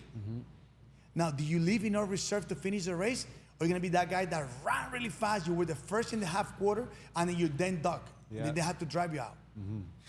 I think that our family, we've learned to passively go, build slowly, securely, nothing extremely extravagant, nothing to go beyond our ability to be able to control. At least that's how I am. But nowadays, with the markets and the online companies, you can embrace 20 times, not even 5, 10x now, 20 times, 100x in a simple few days, few weeks transactions. And that's amazing. Now, do you have time to learn the skills? It takes time. It takes years of suffering, investments, looking into charts, Do you delegate? When you delegate, you know you're not making the money. I mean, you can be into fundable accounts at 70-30, 20-80, or 10-90, but you're going to have to go through the process. You're going to have to go through the pain of learning. Yeah. And you mentioned ups and downs, right? But I'm listening to this story and there's no downs. There's always downs. It's just that you build your mindset on the ups. If you think about sleeping, if you have a profound sleep where you are REM or non-REM phase, recovery happens when you have mental peace. Yeah. Downs with surfacing reserves. Yeah, you're down here, but you're always reserved. You get back up there, yeah. You will always, within time, level up. Yeah. Don't confuse reserves, because then you never know what this Looks like, yeah. look like. Yeah. But slowly level up. It's a cycle. Some people have the lifestyle of Miami, which is a big BS, because it's a facade. And then they leave the schedule of the Middle East because they are doing the Middle East trading times, or they're doing the Asian trading times, but they're here, facade. Well, that's their choice. Yeah. Who am I, or who are we to criticize them? Focus on building your reality. Stop looking at what people do. Find passion. Get the proper education. Be patient enough. Create the tolerance so you can manage your ups and downs. Yeah. And learn to be respectful of your time.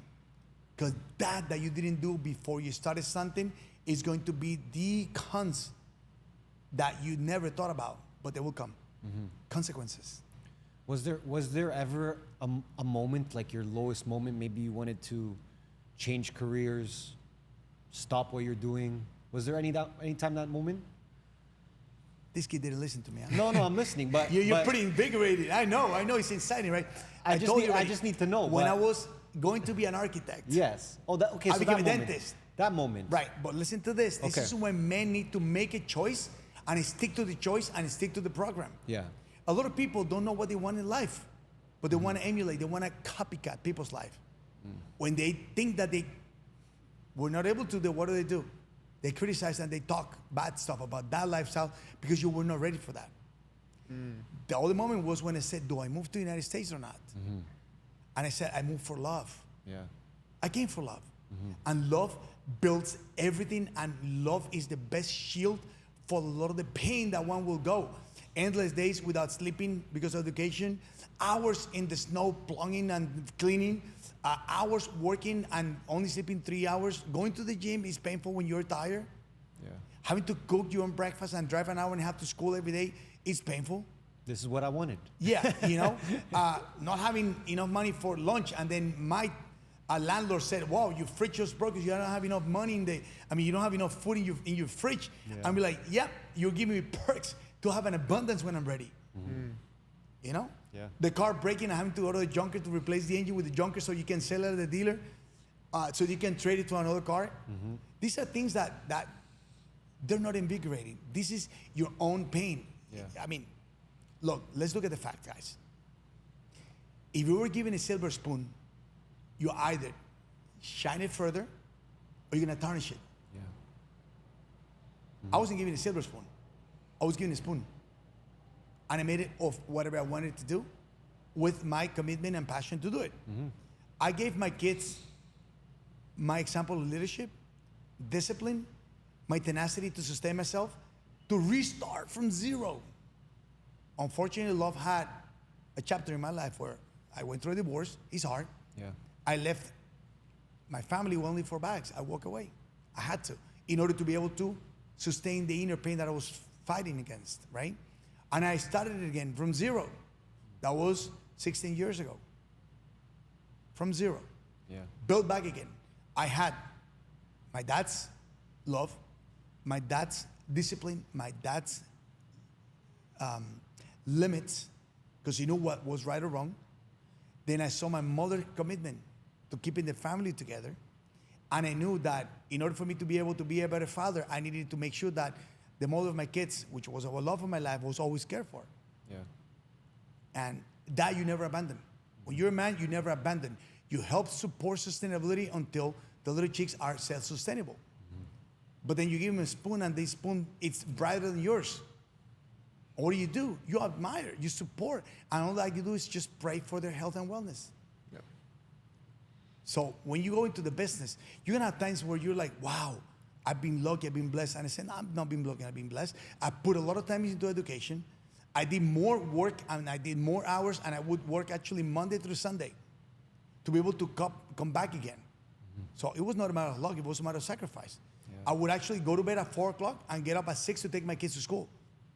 Work from 6 to 3 to go pick them up because I needed that hour with them. I go back to office at 6, come back at 9 to revise homeworks. That kind of guy, that's the guy I was. No excuses. And I see the fruit of my commitment. They don't remember this. Of course. They were little, but I will never forget. Look around. And that builds the kind of stamina that a man needs or a woman needs to understand that if you divorce your husband or your wife, or if you are a woman and you divorce your woman and you are a man and you divorce your man, and if you adopt the kids or you have your own kids, you never abandon that person because it's going to have tremendous impact into their psychological lifestyle, and they will repeat the same destructive chain. If you're a real person of God, you break the bad cycles of your historical generations and you build beautiful ones that will make God proud of you. When you make God proud of who you are, who you become, you never stop becoming. You always want to be better. And that's why I'm so attached to my Christianity, because I just want to be better every day. I don't care about this, honestly. All of this, I work for my kids. All of this is all of us putting pennies together. Yeah. Hours of commitments together. None of this is valuable if I don't have my love for them or their love for all of us. People build wealth. What do? Donate to charity at the end of the day. Why? Because they brought up complicated kids, selfish kids, enable kids to do nothing good for life but to blow the money away. Few families, like the Trump family, that he's built this generational wealth. And I met him one time 10 years ago, and I had a chance of being with them about just 2 months ago here in Miami, Mar-a-Lago, and I have my own Trump family myself that I gotta worry. I don't wanna be taken away from my kids 4 or 5 hours. Yeah. I used to lecture and travel. I mean, I was on an airplane every other week. Until my third divorce, my second wife, my first kid, my second kid, my third kid, so I have 6 now. And I said, that's what God wants me to be. And I admire, with all respect, the Trump family, because you see the unity. You see how he is with his children. The kind of man and woman that he's raised. And he didn't do it alone. Obviously, you always have to give credit to the mothers. Yes. Man that does not give credit to the mother, you're not man enough in my books. Facts. And it doesn't matter who you are. It doesn't matter if the woman made a mistake, you made a mistake. It doesn't matter. It's over. Now move forward. Buckle up, help them. Look at the second generation of kids he has, the grandkids. All of this, it's the real value of a family. Going to church, praying together, being with him in the last, 8 years of pain? 8 years of pain, that's what this family has endured. Because they truly believe in the United States of America. Oh yeah, for sure, they have benefits. Of course. Nobody goes into politics without benefits. It's not like you go to church and you donate and you go home and you say, well, whatever, pay the bill, pay. No, they do whatever they do in the basis of church. They're great. But when you have this family that is so united, it's just so invigorating. That I admire. Plus the kids becoming individually successful, being part of continuing family legacy traditions together. They have a real empire to their level. Oh, there's people with bigger empires? Oh, for sure. Right? And there's bigger empires that we don't even know. Those are different levels of conversation. These are different levels of social status in our society. This is mine. This is the one God gave me to help. I don't control it anymore. We, the nucleus, together. But it's the protection of the family name that I think is so admirable in people like the Trump family.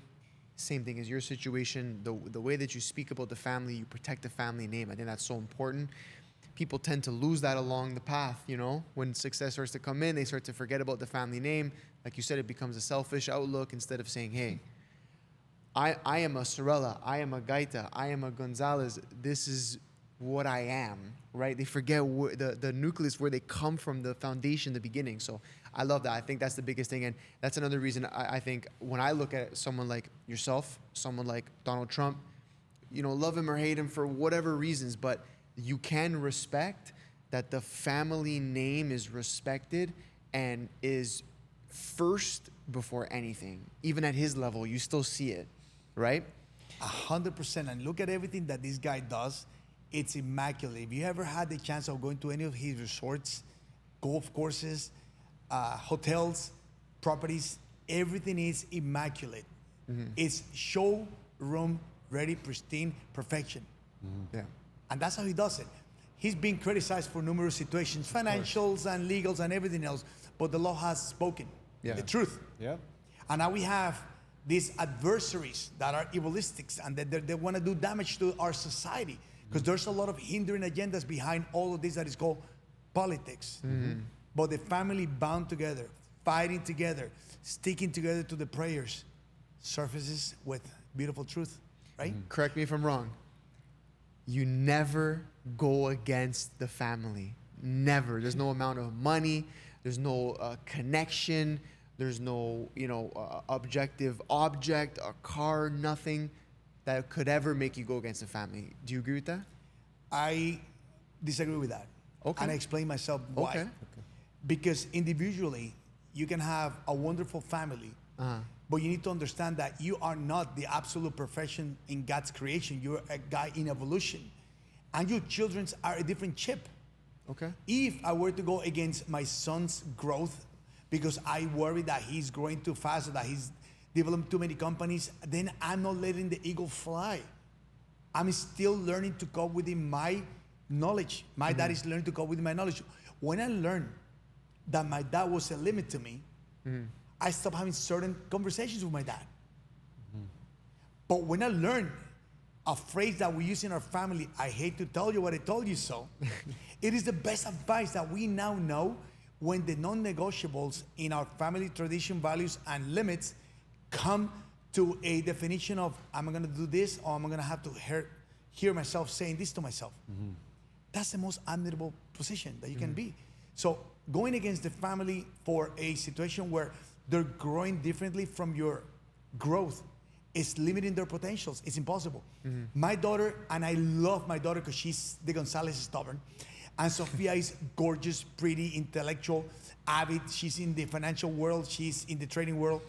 And she's like, Dad, I'm going to be an influencer model. I said, Sofia, you realize the consequences. I've been with a lot of models. I've been around the modeling world. It's very, Dad, you raised a Gonzalez. I know my limits. And being 15, 16, 17, 18, she would actually stop, fight for her ideals against me, my dad, her brothers. My friends would be like, oh, Sofia, I'm so sorry. I say, yes. Nowadays, you see Sofia's social media, gorgeous, beautiful model. She's all over. She's invited to a lot of things. She's making money. She's trading. She's doing a lot of things very independently. Christian is behind the scene. He's the man with the mindset. He's the man that manages a lot of the business portfolios behind the scene. He doesn't care about the social media. He cares about building himself. So that's why he's the strongest, the biggest, the rep, big kid with big cores. So the individuality of those three guys, I see myself now in my second generation, they're so identical. My daughter to my other daughter, my Sebastian to Christian, and Jan Gabriel and Raul. And you see them in the pictures, they go together. Yeah. At the table, they sit together. Yeah. The way they dress, the way they walk, the way that one puts more cologne than the other one, they go together. It's Organically, they just do it. That guy knew what he did. My right hand for this side, the left hand for this side, but all together, we create this unity. Yeah. The way it works. It's beautiful. The way it works is just beautiful. Of course. And going back, I got to go back to Trump. You gotta go back to Trump. We gotta go back to Trump. We only have a few days before we go to the real American dream. Let's go. So why do you think it's so important that he won that election? Look, I've been in the United States since 1989. I've been coming as a tourist for my whole life, right? Yeah. When people say the American dream, they believe that they're gonna come here and get free Social Security, free insurance, free home and board, room, rent, car, food and everything else. American dream is you gotta work hard. So I know what it is to work 3 shifts, Monday through Monday. I know what it is to have to put money to pay for your taxes. I know what it is to have to pay for expenses. I know what it is to didn't have enough, so the light was gonna be cut off. Run to the market to pay for the light. I know what it is to have all this stuff in a first world country. You need to learn that there's limits and there's rules and regulations, right? There's ability to grow. If you study, if you put your heart and your patience, and you are surrounding yourself with the right circle, because there's also the bad people that make a lot more money than all of us. Mm-hmm. How long does that money last? How long does these people's life last? Not long. 20, 30, 40 years old, they're done, they're killed, they're drugged, they're everything. Yeah. 40, 50, 60, 70, jail for life. Yeah. So you do what is right. In the United States, you respect the law, you learn the law. The first thing you learn is to respect the limits and the law. When Trump comes back from his heart and his passion, the best years of the United States when he was the first 2.5 years president. Yeah. Mm-hmm. Because unfortunately, the last year and a half of his presidency, he was fighting to defend his name. Yes. He would not let anybody just knock down his name Yeah.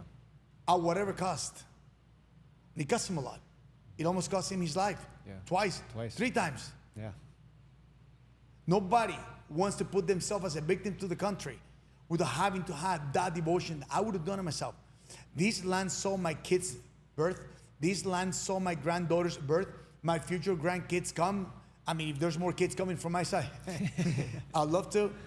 And this land I respect, adore, and I would do whatever it takes to make sure that people come here to learn to respect our land. Mm-hmm. And he has that same vision at the biggest commitment levels. Mm-hmm. Yeah. I was initially in politics at school. I was part of the school president. I was part of the student board. I was part of the representing the Hispanic Dental Association. I was able to help change the pensum. Basically, my dental school had a 4-year program, but some foreign students, because of language barrier, they were failing. And I was able to be part of president of the school, president of the class, and president of the Hispanic. I met with the directors and the board of directors and said, we need to extend this. We need to make them more, because they're good, skilled people. Wow. So 3 of them that I can remember that I'm very proud of, they're doctors today because it was extended from 4 to 5 years. That is how you do good things with the power of connectivity and the ability to have a good heart, and obviously with good politicians surrounding you. Of course. But once you live that level, I remember that now I was gonna be the whole university director. So you go for the student government, and I'm Latino, with all respect, because I also have born Jewish family. It was 80% Jewish, right? Mm-hmm. Latino, Catholic, Christian, whatever. And then my friend said, you're not gonna win. And I said, but I'm gonna fight. I'm a fighter. And I go there and I give this beautiful speech, which Andrew and my other friend, Joy, sent me as a CDC. Chief cutthroats always make the C and pass. A students sometimes don't pass. Yeah. Long story short, my other guy that went against me, Steve goes, well, I know Raul's the best candidate. I know Raul is probably the one that's going to lead the school and everybody else better, but I'm here to do whatever the board wants me to do. And he won. Wow. So you know the politics, it's not about who has the most knowledge and preparation. It's about who has the most support behind the scenes. And you learn this early, and then you come to the cities and you come to the states, and you learn that a lot has to do with the power of the ones ruling behind those elected officers. Yes. Trump didn't take from people. He was very dictatorial. He was managing the basis of the United States of America to be tariff protected, to be locally growth, to have family going back to the social values of Christianity or Catholicism, whatever you want to call it, right? Family unity, the traditional family of God, going against all the oppressors of God's love, prosperity, manipulation of commodities. Let's not even go to fracking or the oil, because that's another level of conversation. Yeah. All of this was necessary to wake up that I personally, my products are made in the United States between Texas and Miami. I have a company that we sell supplements, vitamins for helping you recover, antioxidant minerals for whitening your teeth, toothpaste, for better sleep. That's why I'm so involved in this. And all our vegan capsules, US made. it gives me the greatest pleasure to say it's all US made. Yeah, it costs more. I sell less, but I give you what I take every day for the last 8 years. Yeah. So I only do for my patients, I only give to my people what I truly believe. When I look in the mirror, is what I do for myself. And Trump is a guy that is a visionary. He's surrounded with people with now a higher tier Yes. in the breathing package, right? And I know that the last 4 years have been a disaster for the world. Manipulated pandemias, endemias, vaccines. I was out of shadow ban, out of social media for a long time. I'm still shadow banned because I was the first guy that said, yes, immunity, natural immunity, build it, green tea, antioxidant, no medication is gonna cure this. That's Listen, us. that That's was like the us. same thing. We In did the Canada, same we did the thing. same thing. Shadow ban the whole thing. Same thing. And it didn't matter. Yeah. Because if I reach one Christian soul that did something good, and it is what it is, right? Financial world, the markets. If you didn't take advantage of the markets in November, you lost a lot. Now everything is kind of like, and people take advantage. Yeah. Right? What's going to happen between today and January 20th? A lot of surprises everywhere. When have we had this type of extreme communist protest Yeah. in universities? Crazy. Back in my days, we had the war in Iraq, right? We had a formal 1 hour over speakerphone. Two parties talking, police, overdone, go home. Yeah. We're here to study. Weeks. When have we had in America, besides homeless that we always had, right? Because unfortunately, my friend owns a company that it's to help homeless come off and go back into, sometimes they don't want to. Yeah. There's many reasons why. Of course. Psychology, drugs, alcohol, pain, suffering, a lot of things, right? And why do we allow the United States to have the highest number of homeless now? The highest number of people living on the streets, the highest number of streets populated by immigrants. And I'm an immigrant with good purpose. Yeah.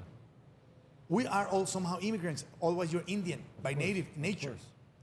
But we came to serve the country. We came to protect the country. And people are just being blasted over inside of a country. Giving free stuff. I look at it, I'm like, I attend to a lot of veterans, patients of mine, that they'd rather not go to a veteran hospital for whatever reasons. And they tell me how painful it is to see these people getting money in Ohio. That's crazy. Not to put an ethnicity, right? Because I have a lot of patients all over the world. Yeah. From all different ethnicities. And Trump sent something very beautifully. We have different colors, different physiques, but we'll have the only color of blood we shed, which is red. Facts. People want stability, but we want it from inside outside. It hurts me because my dad, back in Colombia, we used to help a local community where we actually helped the kids. He had like 200 students, everything free. The local community on a weekend vacation destroyed the whole school. Wow. Took everything. So we were only able to sponsor like 20, 30 students because now the government get involved and everything else. And it's hard. Shakira has many schools all over Colombia, many schools. And she comes out of her pocket. Now it's a big enterprise, right? Pies Descalzos. So there's a lot of people that want to do a lot of good stuff. But sometimes the unfortunate, malicious people, they know that they're breaking into their business. They're breaking into the desirable business of doing nothing but illegal accumulation of wealth. Yeah. What do you do with $25 million stuck in red barrels in Kendall last week? How did the police knew that guy had that much money in there? Are crazy? Yeah. It's nuts. What do you do with the money? Brother, give that thing away. Put a building free for the homeless. Yeah. There's a lot of people dying on the street. There's a lot of kids that they could help. What wouldn't you do if you have a $1 million discretionary income to give out a way that you can control yourself? Because then half the money is always taken away by the politicians or the bad manipulators, right? Yeah. Yep. We could do so much for society besides talking. We can inspire. We can teach them how to do and be that and try to do that. But if it's not in their hearts, it's hard. Yeah. Look, I talk to people that they came from Honduras and Guatemala and different countries, right? Where they came escaping from the bad areas. And they didn't do that. Their kids are forced to. Yeah. The women are taken. They're not indicted. They're enforced to be part of. And it's really hard. Yes. Let's go back into the history of the 1960s where marijuana was the first import of drugs into the United States with alcohol and all the opium and everything else. It was a demand and a supply. Yeah. And I know that our country has all the resources back from those days to be able to block and eliminate the situation. Yeah. Why didn't they do it? Of course, yeah. Yeah. They're in on it's the action. unfortunately the basis of making money. Yeah. Yeah. Oh, we're gonna wait until we capture the biggest one. My brother, if you allow one ant to conquer the piece of candy, you're gonna have a pile of ants coming in. Yeah. Now you have so many ants all over the world. Never mind the synthetic drugs. Yeah. I've never used ever in my life a single drug, ever. Not even marijuana, nothing. Yeah. Not even my brother. And we try to keep that within our circle. Because unfortunately, it's the flagella that will destroy the generations to come. Never mind go to a pharmacy and create your drugs today. Yeah. Okay. You know? Yeah. So parental rights versus parental responsibility will actually be part of what you do with your kids. Yes. So let me ask you this. If there was one change that you want to see within the next year in the US that maybe has been bothering you the last 3-4 years. There's homelessness, there's crime, there's wokeism, there's poor education. Wow, that's another one. We'll talk about woke in a second, right? That's a big one. That's probably the one that pisses me off the most. But education to everything, right? I think that if I would have been the president of the United States, the first thing I would have done is put the National Guard in every state. Yeah. Bring the order back to the streets. Yeah. You don't play with the National Guard. You don't play with the military. We have military solving the global problems. I know. Yeah, not Because our we own. want the oil over here, we want the commodities coming from Canada, because we want the cheap labor from Sell other countries. weapons here. Yep. Put the military to function. Protect the blues, the blacks police, black in color, blue in color, that's the colors of the police, right? Yes. Protect them. Let the police be held by the military. Colombia had a president back in the days where he militarized the whole country. Where the country flipped from the bad narcos, the bad guerrillas, the bad anti-guerrillas, the bad everything, so people could travel the country from Friday to Monday. Well, look at El Salvador as a perfect example. Salvador is a perfect example of what hard love brings to the comuna. Yeah. And you pick up all these situations, but what happens to people in other countries where you have good people like the president of Salvador, Bukele, right? Yeah. They get killed That's true. Yeah, exactly. Yeah. because kill they're them. not protected. I know. Well, it's like They don't you have the financial wealth, right? It's like you said, the bad ants, though, right? Because it's like you could fix Chicago, the south side of Chicago. You could fix all of these states where Detroit. Exactly. Yeah. You could fix Pennsylvania, them. Philadelphia, Yeah. New York, Yeah. California. I mean, going to San Diego and going to San Francisco, it gives me a lot of pain. Yeah. Look, pandemic brought a lot of things to the global economy. For good, it was really good. For some other people, it was really bad. Agree, right? Yeah. For some people, brought a lot of emotional distress and losses in all aspects. Yeah. But it brought a lot of awareness. It brought a lot of cultural education of manipulated data. And then it woke up a lot of those principles that were hidden behind Yes. agendas that are hard to understand. We, the kids of God, need to love and respect anybody and everybody. It doesn't matter what your preferences are in religion or sexuality. Don't impose it. Don't bring it upon by evil nor by enforcement. And do not believe that by instilling into our kids in 20 years, you're gonna have your ways. Yeah. Because parents like us will show you the right ways, which are God's ways for centuries. Let's think about this. The erotism and sexuality exploited in every aspect comes from Greeks, from the Romans, comes from the Middle Easterns. This is not new. Yeah. They were not using no colors. I mean, I have a lot of couples from both sides, right? And they embrace me with respect. I embrace it with respect. Some of them have adopted kids. Some of them have done the different processes to have their own children, right? And I respect that because I always said I'd rather have kids brought within the nurturing of love with transparency. Because now you have two males being mom and dad. And then you have two females being mom and dad.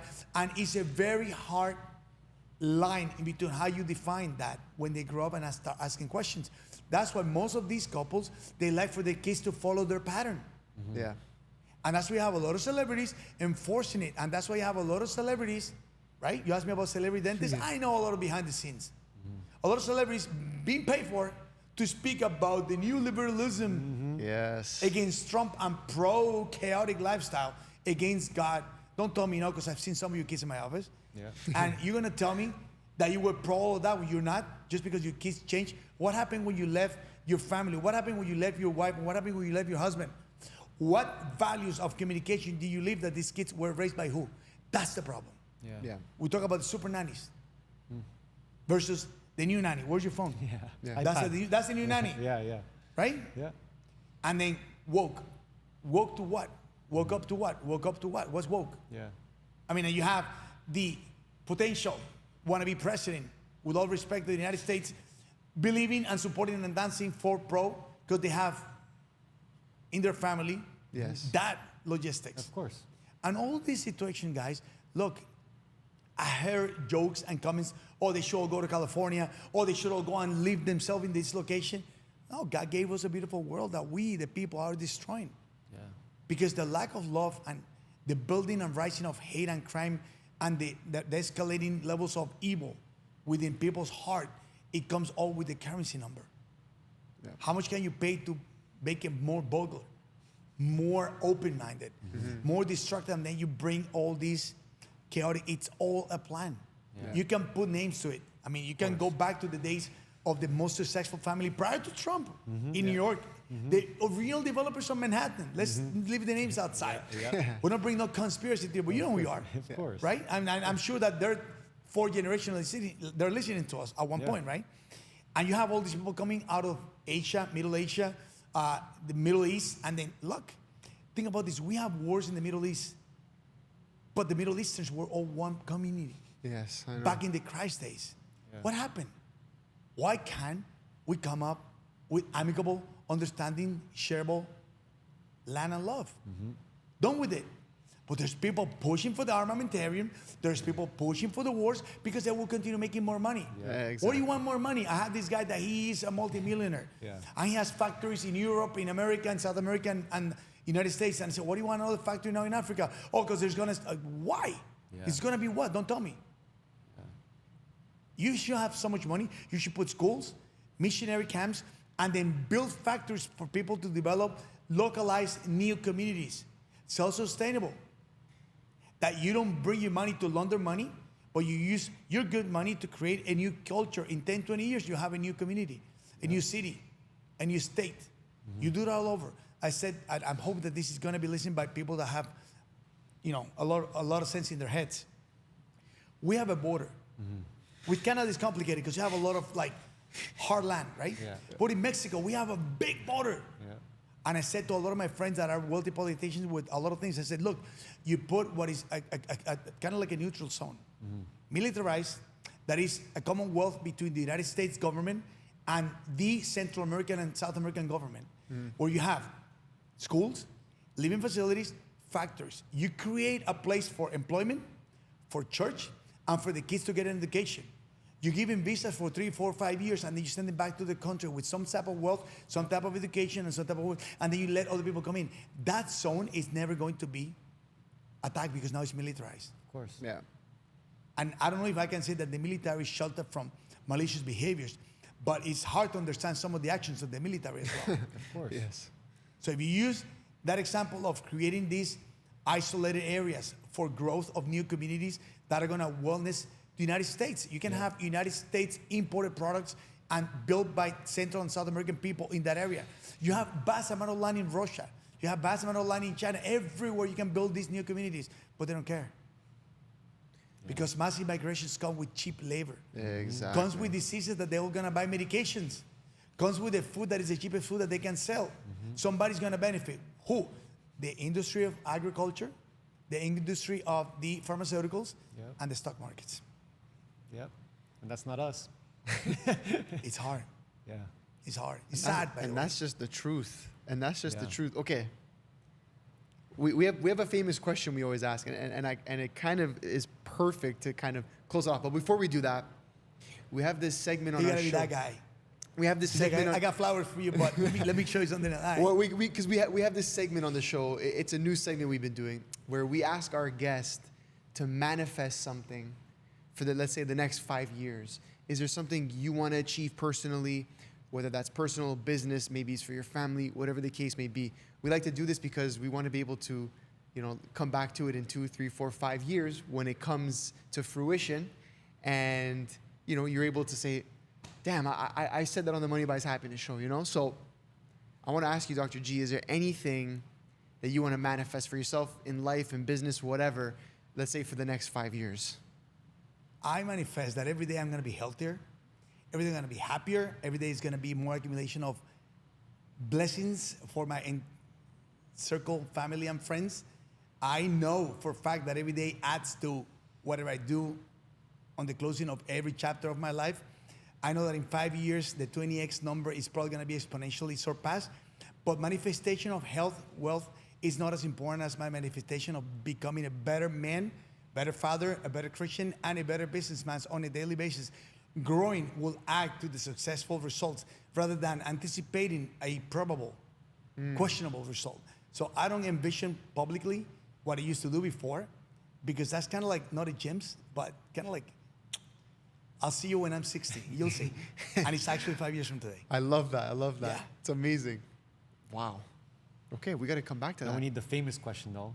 Yeah, well, you got to hit him with it. Yeah, I'm good for that. I got 6 kids. I mean, I'm really good. I mean, after this, we're gonna do a whole tour of this place. No problem. Because this is incredible, and thank you again. Yes. For coming on the show. We're definitely gonna have to do part 2. You guys are family. We part have connected so well that it's just amazing. I feel like appreciate it. you experience so much growth that we need to do a part 2 very soon, because I need to come tap in with you again. But we're the Money Buys Happiness podcast.